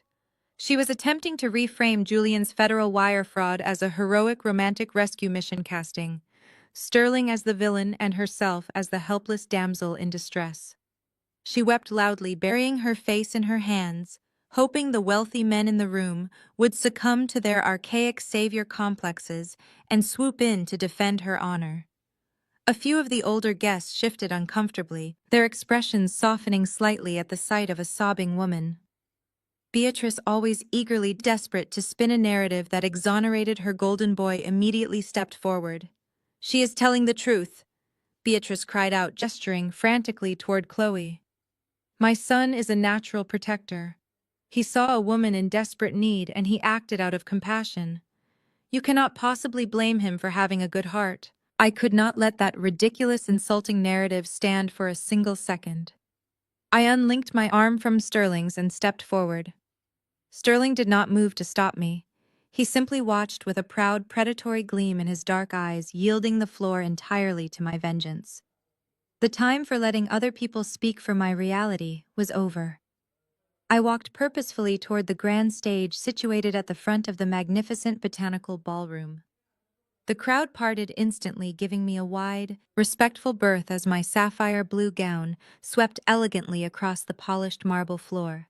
I climbed the 3 carpeted steps to the main podium, the sharp, authoritative click of my heels commanding total silence from the elite attendees. I stood behind the heavy crystal podium and looked out over the sea of expectant faces. I saw the managing partners of the Pinnacle Group, their faces tight with anxiety. I saw the city's most elite commercial investors. I saw my trembling mother-in-law, my shattered brother-in-law, my ruined husband still on his knees and his weeping, manipulative mistress. I reached out and tapped the microphone, ensuring it was live. "Good evening, ladies and gentlemen," I said, my voice projecting crisp, clear, and perfectly modulated through the state-of-the-art sound system I had personally rented for this gala. My name is Maya. I am the founder and chief executive officer of the boutique event planning agency that coordinated every single detail of this beautiful evening. I am also the woman Julian legally married 8 years ago. The vast room remained dead silent, entirely captivated by the raw, crackling tension radiating from the stage. I understand that commercial real estate is a highly demanding industry. I continued, keeping my tone light, conversational, and entirely lethal. It requires sharp vision, massive capital, and the courage to make bold, unconventional investments. Julian has spent the last 3 months telling his partners that he is ready for a senior partnership. He has promised you all that he knows how to identify prime assets and execute complex financial mechanisms with flawless precision. Chloe has just graciously informed us that Julian is also a heroic protector of vulnerable women, so I would like to propose a toast. I picked up a glass of champagne that had been resting on the edge of the podium. I raised it high, the crystal catching the brilliant light of the floral chandeliers above me. To the happy new couple, I announced, my voice ringing with absolute chilling authority. To Julian and Chloe, and to the breathtaking, unparalleled audacity of their bold investments. I lowered my glass, my polite smile, vanishing instantly, replaced by a gaze of cold forged steel. Let us take a closer, detailed look at exactly how Julian manages his financial assets. I reached into my designer clutch and pulled out a small black remote control. I had coordinated this exact moment with the audiovisual technicians earlier that afternoon. I pressed the primary button. The massive overhead lights in the conservatory dimmed to a dramatic cinematic low level. Behind me, an enormous high-definition presentation screen silently descended from the vaulted glass ceiling, spanning 20 feet across the main stage. Julian had expected to use this massive screen to display beautiful architectural renderings of a lucrative midtown commercial district. I was using it to broadcast his financial autopsy. The screen flared to life, illuminating the dark room with blinding, undeniable clarity. The first image projected was not a luxury building. It was a high-resolution verified scan of a bank statement from my event planning agency. I retrieved a laser pointer from the podium and directed a sharp red dot to the highlighted row of digits. As you can see clearly on this document, I stated, my voice echoing powerfully through the speakers, on Tuesday at 9 in the morning, $250,000 was wired directly out of my business operating account. This was essential capital explicitly earmarked for vendor payroll and corporate event deposits. It was stolen. I clicked the remote. The screen transitioned flawlessly to a complex, perfectly formatted financial flowchart. The diagram showed the stolen funds moving from my business account directly into the commercial escrow accounts belonging to Gregory Vance Property Management. A collective horrified murmur rippled through the distinguished crowd as Greg's corporate logo flashed 20 feet high on the giant screen, securely and publicly tying him to the federal laundering scheme. Greg visibly slumped against a cocktail table, hiding his face in his hands. I clicked the remote again. The next slide displayed a certified, notarized deed of ownership for a luxury penthouse condominium located in downtown Atlanta. I used the laser pointer to highlight the exorbitant purchase price, the cash transaction verification, and the name of the sole proprietor. Chloe's maiden name sat glaringly in bold black ink for the entire city elite to read and digest. This was not a heroic rescue mission, I announced, projecting my voice over the rapidly growing murmurs of the outraged crowd. This was not a noble man protecting a financially abused wife from a controlling billionaire. This was a deceitful broker deliberately stealing $250,000 from his own wife's small business to buy a debt-free luxury property for his mistress. He did not rescue her. He funded her. Chloe abruptly stopped crying. Her hands dropped from her flawless face as she stared in absolute paralyzing horror at the undeniable legal documentation of her greed projected brightly for all to see. The theatrical tears dried instantly. She could not spin a sympathetic narrative out of certified bank routing numbers and a finalized property deed. The hard evidence completely destroyed her victim act.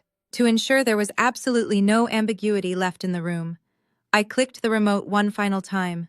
The screen flashed a perfectly organized grid of high-definition security camera stills, obtained by Sterling's elite private investigators.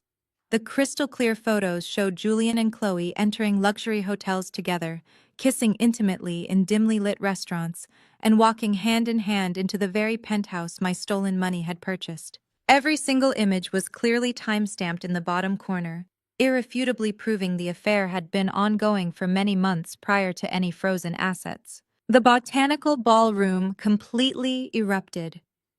The polite, hushed whispers of the high society crowd transformed instantly into a deafening cacophony of loud gasps, outraged murmurs, and outright expressions of sheer disgust.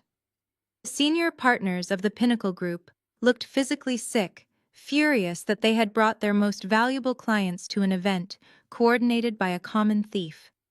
Wealthy investors shook their heads in severe revulsion, physically turning their backs on Julian as if his mere presence would infect their portfolios. Julian and Chloe were no longer a visionary broker and a misunderstood damsel in distress.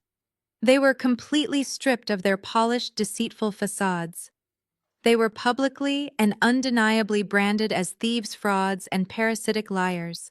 The entire room, the very high society they had sacrificed my livelihood and my sanity to impress, was looking at them with sheer, unadulterated contempt.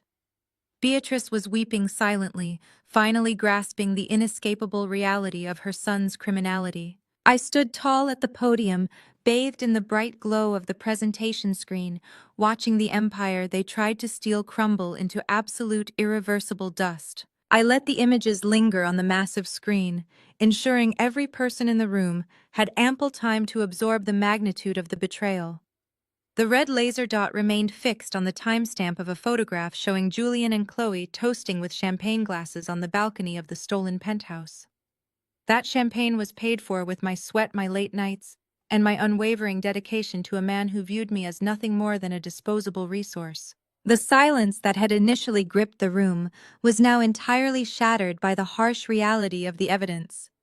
Several high-profile guests began gesturing for their coats, disgusted by the spectacle of corruption. The managing partner of Julian's firm marched directly toward the exit, refusing to even look in Julian's direction, signaling the immediate and permanent end of Julian's career in the real estate industry. Julian remained on the floor, utterly defeated, while Chloe looked around frantically for an escape route that did not exist. I had promised to burn their world to the ground, and as I stepped away from the podium, I knew the fire was absolute. The managing partner of the Pinnacle Group did not just walk out of the Grand Magnolia Conservatory. He stopped just short of the exit, turned around, and marched right back toward the center of the botanical ballroom, where Julian was still kneeling on the marble floor. The entire room held its collective breath as the titan of Atlanta real estate looked down at my husband with an expression of pure, unadulterated disgust. "You are done." Julian, the managing partner, stated, his voice slicing through the heavy silence like a guillotine. "You are fired, effective immediately. Your desk will be cleared out by security tonight, and your license will be reported to the state board first thing tomorrow morning. Do not ever contact this firm or any of its affiliates again." Julian looked up, his eyes wide and bloodshot, pleading mutely with the man he had idolized. He reached out a shaking hand, but the managing partner stepped back as if Julian were infected with a deadly virus. "You brought a federal crime to my charity gala." The managing partner continued, his tone dropping to a lethal whisper.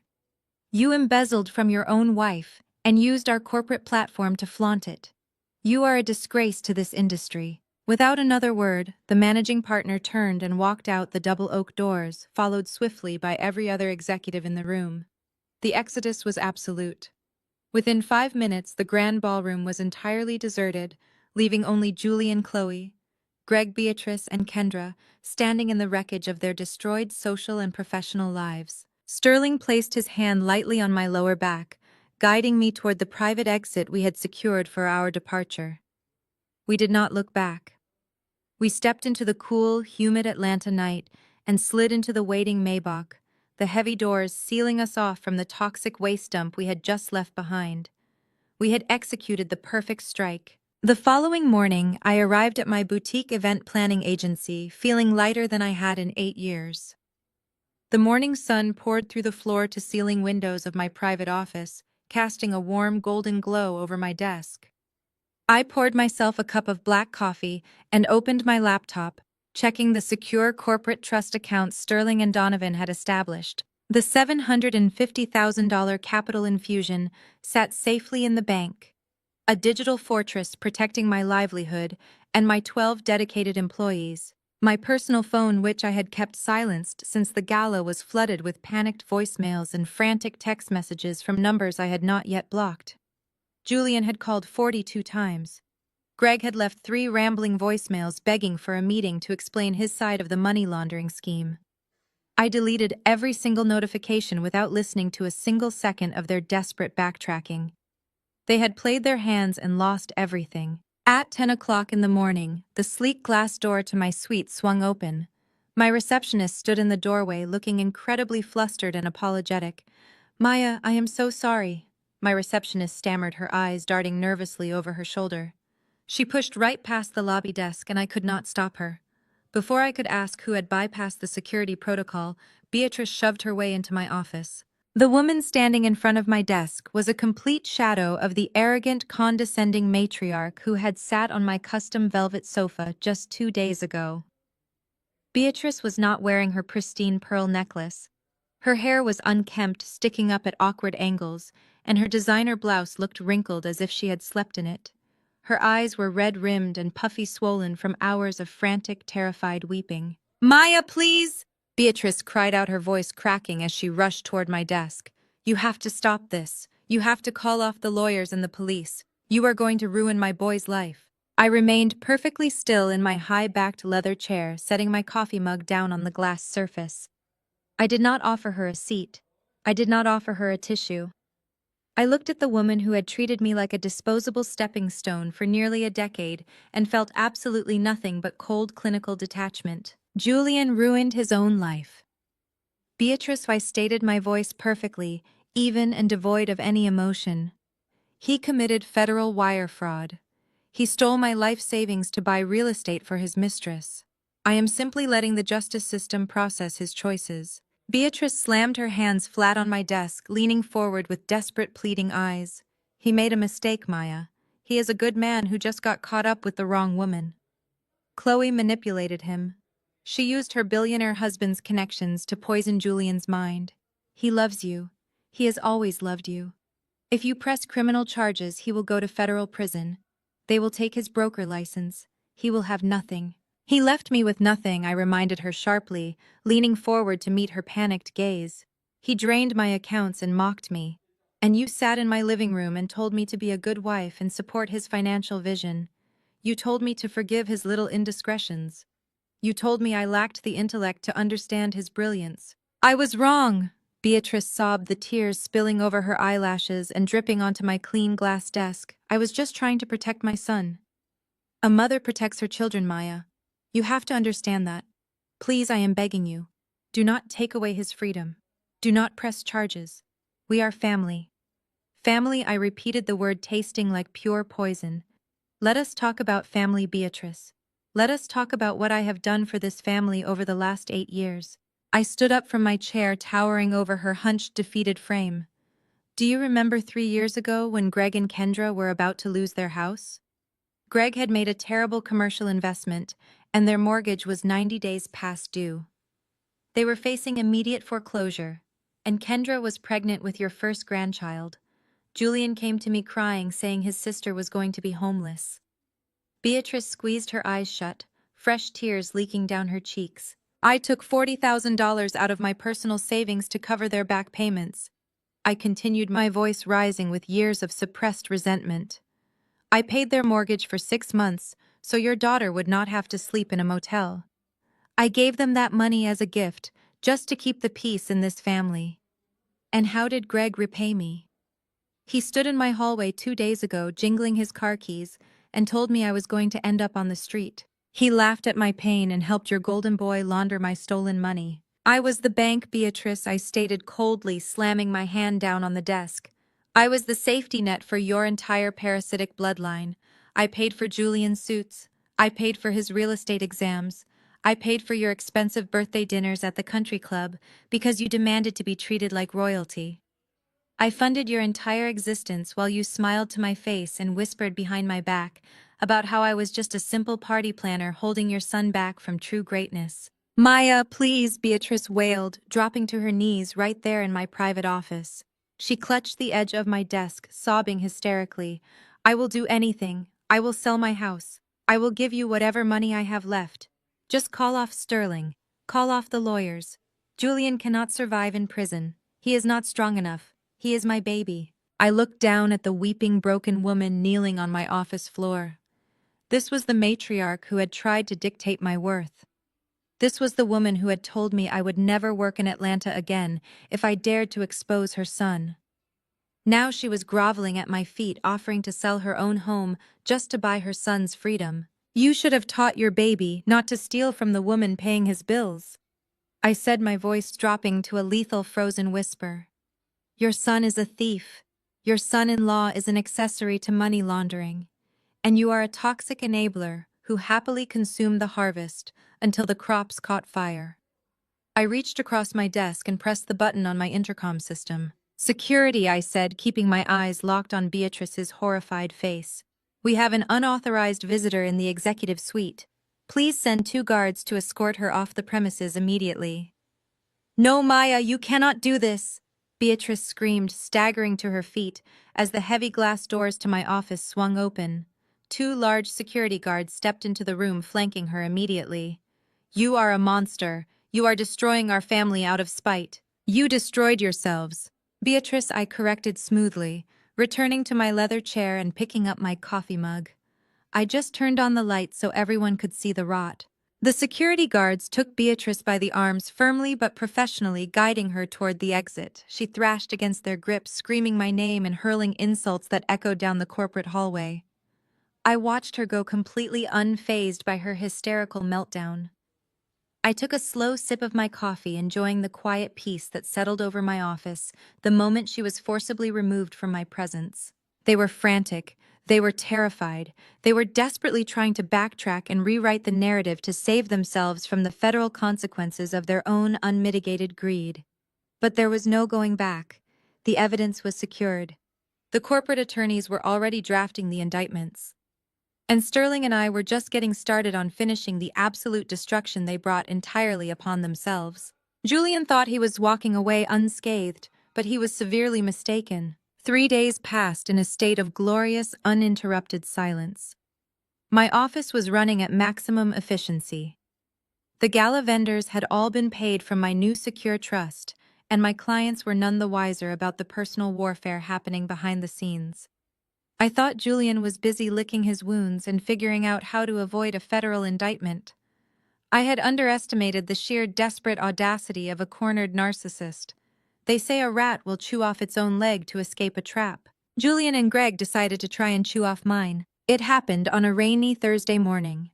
I was sitting at my desk reviewing the final catering menus for a tech summit, when a man in a beige trench coat bypassed my receptionist and walked directly into my office. He did not ask for a meeting. He simply dropped a thick manila envelope onto my glass desk, asked if I was Maya, and walked out the moment I nodded.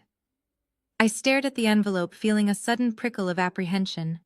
I picked it up, slicing the seal open with a silver letter opener. I pulled out the dense stack of legal documents and began to read. It was an emergency summons for mandatory mediation from the Fulton County Family Court. Julian had filed a motion for an expedited division of marital assets. As my eyes scanned the dense legal jargon, I felt a cold, sharp laugh bubble up in my throat. Julian was entirely broke. His reputation was annihilated, and he was staring down the barrel of federal wire fraud. But instead of hiring a criminal defense attorney, he and Greg had spent the last 72 hours hunting for a legal loophole to extort me one last time. The motion was a masterpiece of desperate, greedy fiction.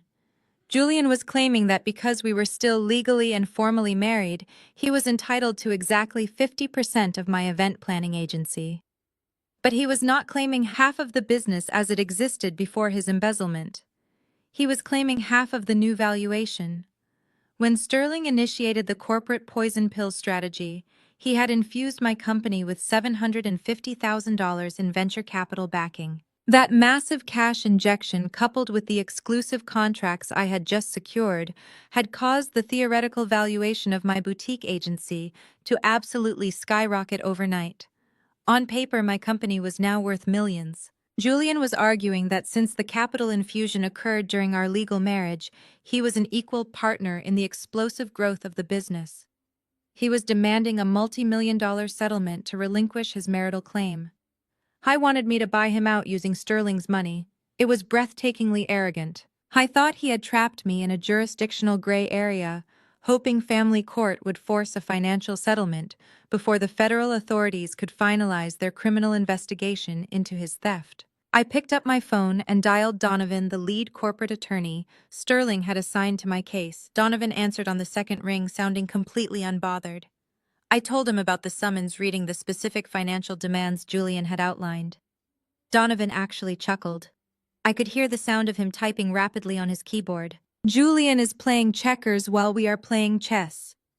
Donovan stated, his voice smooth and incredibly dangerous. He thinks he found a back door into the corporate trust. He is trying to force a swift mediation settlement so he can grab a few $1 million and flee the jurisdiction before the federal indictments drop. Greg is absolutely orchestrating this. It reeks of desperate commercial real estate tactics. Do I have to attend this mediation? I asked, gripping the legal summons tightly. You do, Donovan replied. And you are going to put on an award-winning performance. You are going to walk into that mediation room and let Julian and Greg think they have successfully backed you into a corner. Let them lay out their extortion demands on the official mediation record. We want them arrogant. We want them greedy. We want them completely relaxed right up until the moment we drop the anvil on their heads. The mandatory mediation was scheduled for the following Tuesday at a high-end dispute resolution firm in Buckhead. The office was designed to project calm neutrality, featuring soothing beige walls, plush ergonomic chairs, and large windows overlooking the lush tree canopy. It was an environment crafted to de-escalate tension, but the moment I walked into the designated conference room, the air felt thick and suffocating. Julian was already sitting at the long mahogany table. He was wearing a navy blue suit that looked slightly less crisp than usual, but he was trying his hardest to project the aura of a successful businessman. Sitting directly to his right, acting as his unofficial financial proxy, was Greg. Greg wore a smug, satisfied grin that stretched from ear to ear. They looked like two starving wolves who had just cornered a wounded rabbit. They had absolutely no idea they were sitting in a cage with a lion. I took my seat across from them, resting my designer handbag on the empty chair beside me. I maintained a posture of guarded hesitation, deliberately looking down at my hands and avoiding direct eye contact. I was giving them exactly the performance Donovan had requested. I was playing the role of the terrified, overwhelmed wife who had finally realized she was legally outmatched. The court-appointed mediator, a stern white woman with silver hair and a thick binder of case notes, took her seat at the head of the table. She began reciting the standard rules of engagement, outlining the goals of reaching a mutually beneficial financial settlement without going to trial. I barely heard her. All my focus was locked on the subtle, arrogant movements of the two men sitting across from me. Julian leaned forward, resting his forearms on the polished wood. Maya, he began, his tone dripping with fake diplomatic concern. I know emotions are running incredibly high right now. The gala was a disaster and things got out of hand. But we have to look at the reality of our legal union. We built your business together. I supported you for years, and now your agency has secured massive venture capital backing. That capital is a marital asset. I am simply asking for my fair share so we can both walk away cleanly. Greg chimed in immediately, not even bothering to hide his absolute greed. Let us cut the emotional nonsense and talk numbers, Maya, Greg said, leaning back in his chair and crossing his arms. Julian has a legitimate 50% claim to the new valuation of your agency. We have had independent analysts look at the corporate restructuring. With the new capital, your company is valued at roughly $4.2 million. Julian is entitled to $2.1 million. I kept my eyes fixed on the table, forcing my voice to tremble slightly. When I finally spoke, $2.1 million. You know I cannot simply write you a check for that amount. The venture capital is tied up in operational trusts. You stole my liquid cash. How am I supposed to pay you millions of dollars, Julian? Greg smiled, his pale blue eyes gleaming with predatory delight. We are reasonable people, Maya. We know you cannot liquidate the trusts immediately, so we have drafted a structured buyout agreement. Julian will accept a lump sum payment of $1 million today, sourced directly from your new investor. In exchange, Julian will sign away his remaining marital rights to the business, and we will call it even. They were trying to extort Sterling through me. They thought I would panic at the thought of a protracted family court battle and simply beg my billionaire backer to pay Julian $1 million to go away. They thought they had found the ultimate leverage. Julian looked at me with a sickening expression of triumph. He thought he had outsmarted the billionaire. He thought he had outsmarted me. He believed he was going to walk out of this mediation room, a millionaire, leaving me to deal with the messy aftermath of his financial crimes. $1 million, Julian, I said softly, finally lifting my head to look him directly in the eyes. You destroy our marriage, you steal my savings, you publicly humiliate me, and now you want $1 million reward for your behavior. It is just business, Maya. Julian replied, his voice devoid of any human empathy. You should have read the Georgia marital property laws before you let a billionaire park his money in your company. I hold the legal claim.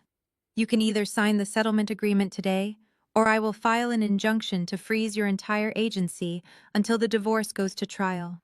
Your choice. Pay me or lose everything again. The smug satisfaction radiating from Julian and Greg was absolutely nauseating. They were basking in their perceived victory, entirely convinced that they had executed the perfect legal maneuver. They thought they had me completely boxed in with no escape route and no options left but total financial surrender. I looked at the mediator, who was watching the exchange with professional detachment, waiting for my response. I looked back at Julian, absorbing the pure, unadulterated arrogance on his face. I did not say a word. I simply reached into my handbag, pulled out my phone, and sent a single blank text message to Donovan. The stage was set. The trap was fully loaded. Julian and Greg had proudly marched themselves right to the center of the kill zone, and all I had to do now was wait for the hammer to drop. The heavy oak door to the mediation room did not simply open. It was pushed ajar with a slow, deliberate force that immediately sucked the air out of the space. The court-appointed mediator stopped mid-sentence, her pen hovering over her legal pad. Julian and Greg turned around in their plush ergonomic chairs, their smug, self-satisfied expressions freezing instantly. Sterling stepped into the room. He wore a charcoal gray bespoke suit that seemed to absorb the light, radiating an aura of absolute, uncompromising power. He did not acknowledge the mediator. He did not look at Greg. He did not even glance at Julian. His dark eyes met mine across the long mahogany table, a silent confirmation that the trap was about to snap shut. He walked with predatory grace to the center of the table, right between where I sat and where my extortionists were stationed. Without uttering a single syllable, Sterling raised his hand and dropped a thick, heavy manila envelope onto the polished wood. The impact sounded like a gunshot in the dead silent room. The mediator cleared her throat, adjusting her glasses. "Excuse me, sir, this is a closed, confidential mediation session. You cannot be in here. I am not here to negotiate a marital settlement," Sterling stated, his deep baritone voice vibrating with absolute authority. "I am here to deliver a courtesy notification before I hand this envelope over to the Federal Bureau of Investigation." Julian's face went completely ashen. He stared at the thick brown envelope as if it contained a live explosive. Greg shifted uncomfortably in his chair, the arrogant smirk melting off his face, replaced by the sudden nervous twitch of a man who suddenly realizes he has wandered into the deep end of the ocean. In the back corner of the large conference room, sitting in a leather guest chair she had insisted on occupying to provide moral support for her golden boy, Beatrice gasped. She clutched her designer purse to her chest, her eyes darting frantically from Sterling to Julian. "What is the meaning of this?" Julian demanded, his voice cracking, trying to muster a shred of his former bravado. "You cannot just walk in here and threaten us. We are in the middle of a legal proceeding. I am entitled to my share of Maya's agency." "You are entitled to a minimum security prison cell," Julian Sterling corrected coldly. He reached out and flipped the flap of the manila envelope open, spilling a mountain of certified bank records, printed emails, and forensic accounting ledgers across the table. You see, Julian made a very critical error when he decided to embezzle $250,000 from his wife's business. Sterling continued, turning his gaze to the mediator, then back to the two sweating men. He assumed that was his only financial crime. But when you deploy a team of elite corporate forensic accountants to track stolen funds, they do not just stop at the first layer of dirt. They dig until they hit bedrock. Sterling tapped a thick stack of papers with his index finger. These documents prove that your theft from Maya's agency was not an isolated incident. It was a desperate attempt to cover up a much larger, much older criminal enterprise. Julian, you did not just steal from your wife to buy a penthouse for my wife. You embezzled over $1 million in earnest money deposits from your former real estate clients over the past 3 years. The room plunged into a suffocating, absolute silence. I sat perfectly still, watching the complete destruction of my husband's false reality. Earnest money. The funds clients put down in good faith to secure commercial properties. Julian had been illegally draining his clients' escrow accounts to fund Chloe's lavish lifestyle, the designer bags, the luxury vacations, the expensive dinners. He had been robbing his own clients blind. "That is a lie!" Julian shouted, slamming his hands on the table, though his entire body was shaking violently. "You manufactured those documents. You are just trying to intimidate me into dropping my claim on Maya's business." Sterling ignored him completely, pivoting his lethal attention directly to Greg. Greg was sitting perfectly rigid, a cold sweat breaking out across his pale forehead. "The problem with embezzling client funds, Julian, is that you cannot just deposit $1 million into your personal checking account without triggering federal banking alerts," Sterling explained, his voice dropping to a terrifyingly calm register. "You needed a laundromat. You needed someone with a high-volume commercial business who could filter the stolen money through legitimate-looking vendor payments and property maintenance invoices." Sterling slid a specific stack of highlighted bank statements directly in front of Greg. "You used Gregory Van's property management," Sterling stated, looking down at my white brother-in-law with unfiltered disgust. "Greg knowingly allowed you to funnel stolen earnest money through his corporate shell accounts. Greg took a 20% cut of the stolen funds to artificially inflate his failing business ledgers, keeping his underwater strip malls from going into immediate foreclosure. Then he washed the remaining 80% out to offshore accounts accessed by Chloe." Greg stopped breathing. I watched the blood completely drain from his face, leaving him looking like a ghost under the fluorescent conference room lights. He reached out with trembling hands and pulled the bank statements closer. His eyes darted across the pages, reading the routing numbers, the time-stamped wire transfers, and the digital signatures authorizing the movement of stolen capital. His own signatures. "You are both named as co-conspirators in a massive federal money laundering and wire fraud scheme," Sterling concluded, crossing his arms over his chest. "This is not a family court matter anymore, gentlemen. This is a RICO case." The illusion of their unified toxic family loyalty shattered into a million irreparable pieces right in front of my eyes. The survival instinct of a cornered coward is a vicious thing to witness. Greg violently pushed his chair back from the table, the heavy piece of furniture tipping over and crashing onto the floor. He lunged at Julian, grabbing him by the lapels of his navy blue suit, hauling him halfway out of his seat. "You told me this money was clean!" Greg screamed, his face turning a blotchy, furious crimson, his spittle flying into Julian's face. "You told me you were just moving overseas investment capital to avoid high domestic tax rates. You said it was a standard real estate workaround. You used my accounts to wash stolen client money. You set me up to take the fall for a federal crime." Julian shoved Greg back, his own panic erupting into absolute frantic rage. "Do not play the innocent victim, Greg," Julian shouted back, his voice echoing loudly off the beige walls. "You knew exactly what we were doing. You happily took your 20% cut every single month. You begged me for more transfers when the bank threatened to repossess your suburban properties. You are just as guilty as I am." "I did not steal from clients," Greg roared, stepping forward to shove Julian hard against the mahogany table. "My business is ruined. My life is over. Kendra is going to leave me, and I am going to a federal penitentiary, because you wanted to play sugar daddy to a billionaire's wife. I will testify against you, Julian. I will hand the FBI every single ledger they ask for. I will wear a wire. From the back of the room, Beatrice let out a piercing, hysterical shriek. She scrambled out of her guest chair and ran toward the table, physically throwing herself between the two brawling men. Her perfect matriarchal facade was completely obliterated. "Stop it!" Beatrice screamed, slapping at Greg's hands to get him away from her golden boy.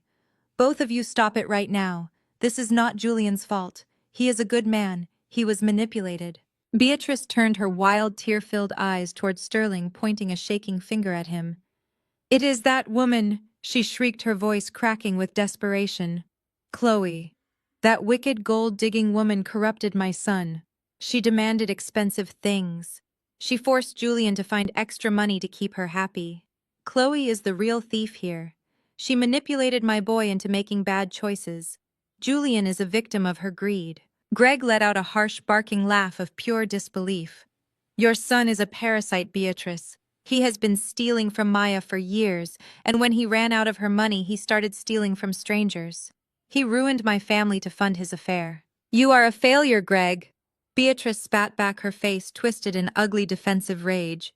"You could not even keep your own business afloat without my son's help.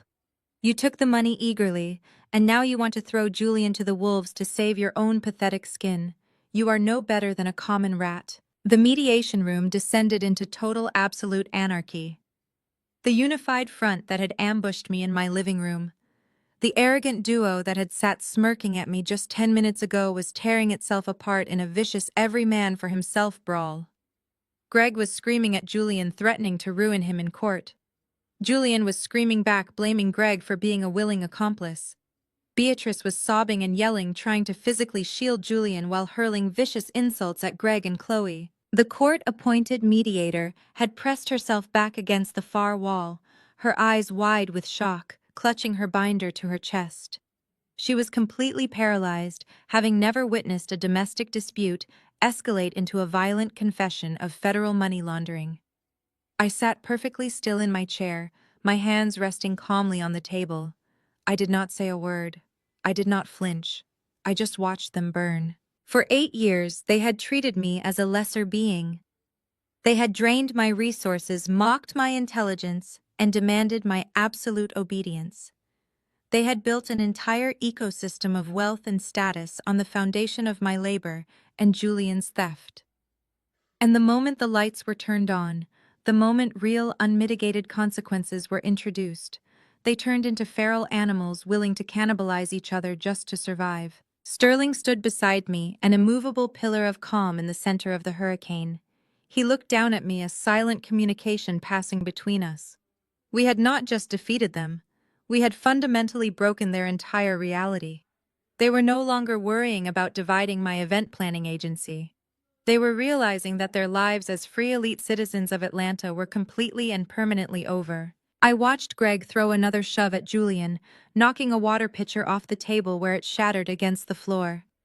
I watched Beatrice drop to her knees, weeping hysterically as her golden boy's empire crumbled into dust. The extortion attempt was officially dead, and the real negotiations, the ones that would leave Julian with absolutely nothing, were about to begin. Sterling brought his hand down flat against the polished mahogany table. The sharp crack of flesh against dense wood sounded like a gavel dropping in a courtroom. The explosive noise instantly severed the chaotic shouting match. Greg stopped mid-sentence, his fist still gripping the lapel of Julian's ruined suit. Beatrice froze, her hysterical sobbing cutting off into a sharp, terrified gasp. The court-appointed mediator remained pressed against the far wall, wide-eyed and completely silent.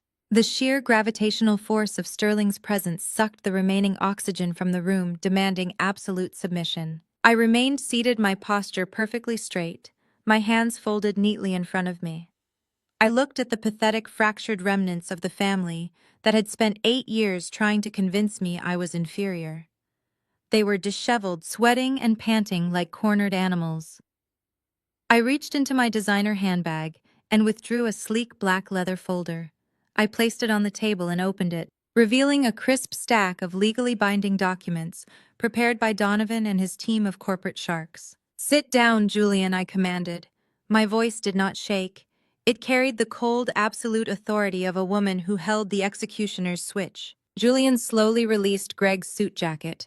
He staggered backward, his knees trembling, and collapsed heavily into his ergonomic chair. He looked at the documents resting in front of me, his eyes hollow and bloodshot. Greg scrambled backward, putting as much physical distance between himself and Julian as the room would allow, his chest heaving with sheer panic. "You have exactly one chance to walk out of this building without federal handcuffs," I stated, sliding the thick contract across the mahogany surface until it rested directly under Julian's nose. "This is an ironclad post-nuptial agreement. By signing this document, you are legally surrendering any and all claims to my event planning agency, my corporate assets, and my personal wealth. You are walking away from this marriage with absolutely nothing. Furthermore, you will authorize the immediate return of my $250,000 from your hidden offshore accounts. You have 24 hours to ensure those funds clear into my trust." Julian stared at the bold legal print, his jaw working silently. "Maya, please," he rasped, his voice a pathetic, broken whisper. "I have nothing left. If I give the money back, I am completely bankrupt. The brokerage fired me. I have no income. You are leaving me on the street." I leaned forward, locking my gaze onto his terrified eyes. "You put yourself on the street, Julian. You stole my life savings to buy a penthouse for another man's wife. You looked me in the eye and told me to go back to throwing parties. You arrogant, parasitic coward. You thought you could bleed me dry and discard me. You have exactly 30 seconds to sign that agreement, or Sterling hands the entire forensic dossier to the Federal Bureau of Investigation. You can either be broke and free, or broke and serving 10 years in a federal penitentiary for wire fraud. Choose." Julian looked at Beatrice, desperately seeking his mother's intervention, but the matriarch simply wept into her hands, completely powerless against the crushing weight of the evidence. He looked at Greg, who aggressively averted his eyes, entirely focused on his own desperate survival. Julian was completely and utterly alone. With a trembling, defeated hand, he picked up the pen resting on the table. He pressed the tip to the signature line and signed his name, officially signing away his entire fraudulent empire. Sterling collected the documents with a brisk, efficient motion, securing them inside his suit jacket. We stood up in unison, leaving the shattered, toxic family sitting in the ruins of their own making. We walked out of the mediation room and pushed through the heavy double doors into the expansive, brightly lit reception lobby. Waiting in the lobby, pacing nervously back and forth across the carpet, was Chloe. She had not been allowed inside the confidential mediation session, but she had been waiting for Julian to emerge victorious. When she saw Julian stumble out of the conference room behind us, looking like a broken, destitute shell of a man, her survival instincts flared.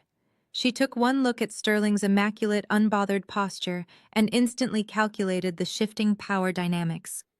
Julian was a sinking ship, and she was desperate to scramble back aboard a luxury yacht. "Sterling!" Chloe cried out, her voice dripping with manufactured desperation and false remorse. She ran across the lobby, throwing herself toward him, attempting to grab his arm. "Sterling, please listen to me. Julian brainwashed me. He manipulated me into going along with his sick financial schemes. I was terrified of him. I never wanted any of this. Please take me back. We can fix our marriage. I belong with you." Sterling stepped smoothly out of her reach, letting her stumble awkwardly forward. He did not look angry. He looked profoundly, terminally bored. He raised his hand, and Donovan, who had been waiting quietly near the elevators, stepped forward. Donovan held a single slim manila envelope. He extended his arm and pressed the envelope firmly against Chloe's chest. "You have been served," Donovan stated crisply. Chloe stared down at the envelope in sheer horror.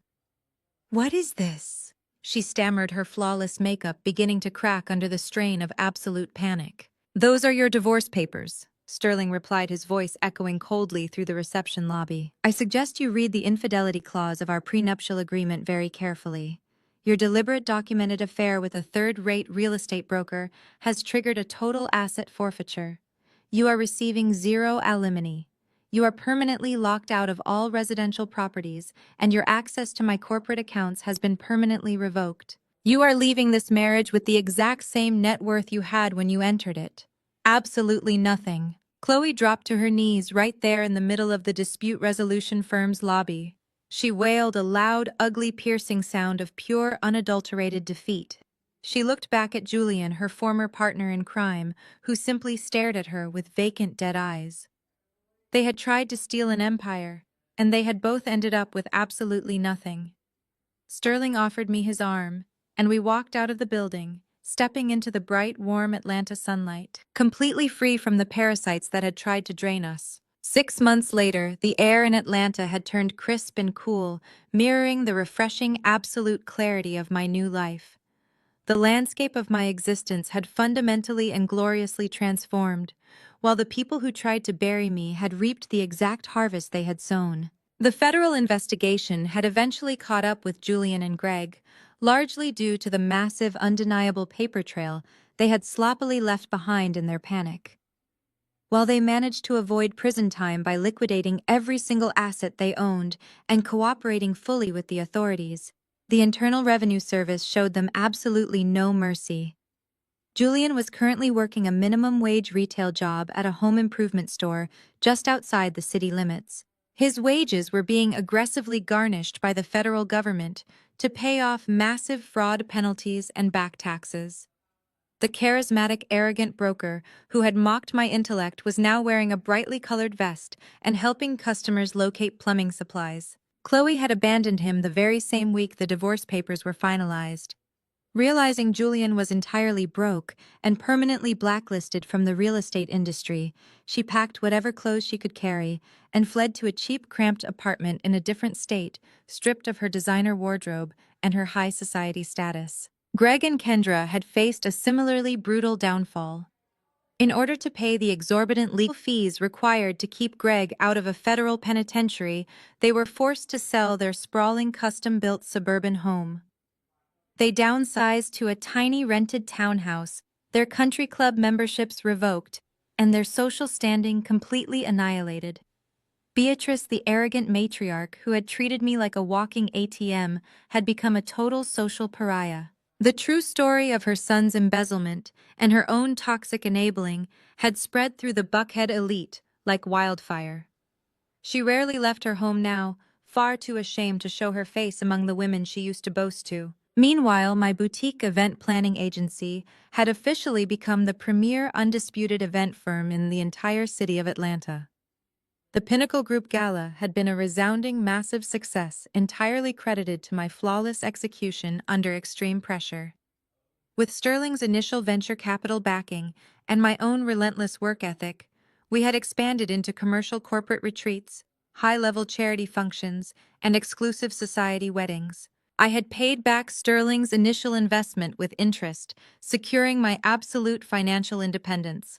I bought a beautiful modern loft in Midtown, decorated exactly to my taste, filled with light peace and the undeniable proof of my own resilience. On a Friday evening, I walked into one of Atlanta's most exclusive high-end steakhouses. The maitre d' greeted me by name and escorted me to a private velvet-lined booth in the back of the restaurant. Sterling was already seated nursing a glass of bourbon. He looked up as I approached, a genuine warm smile breaking across his striking features. Our strictly strategic alliance had evolved organically over the past 6 months into a profound, mutually respectful friendship. There was no romance between us, no blurred lines or complicated feelings.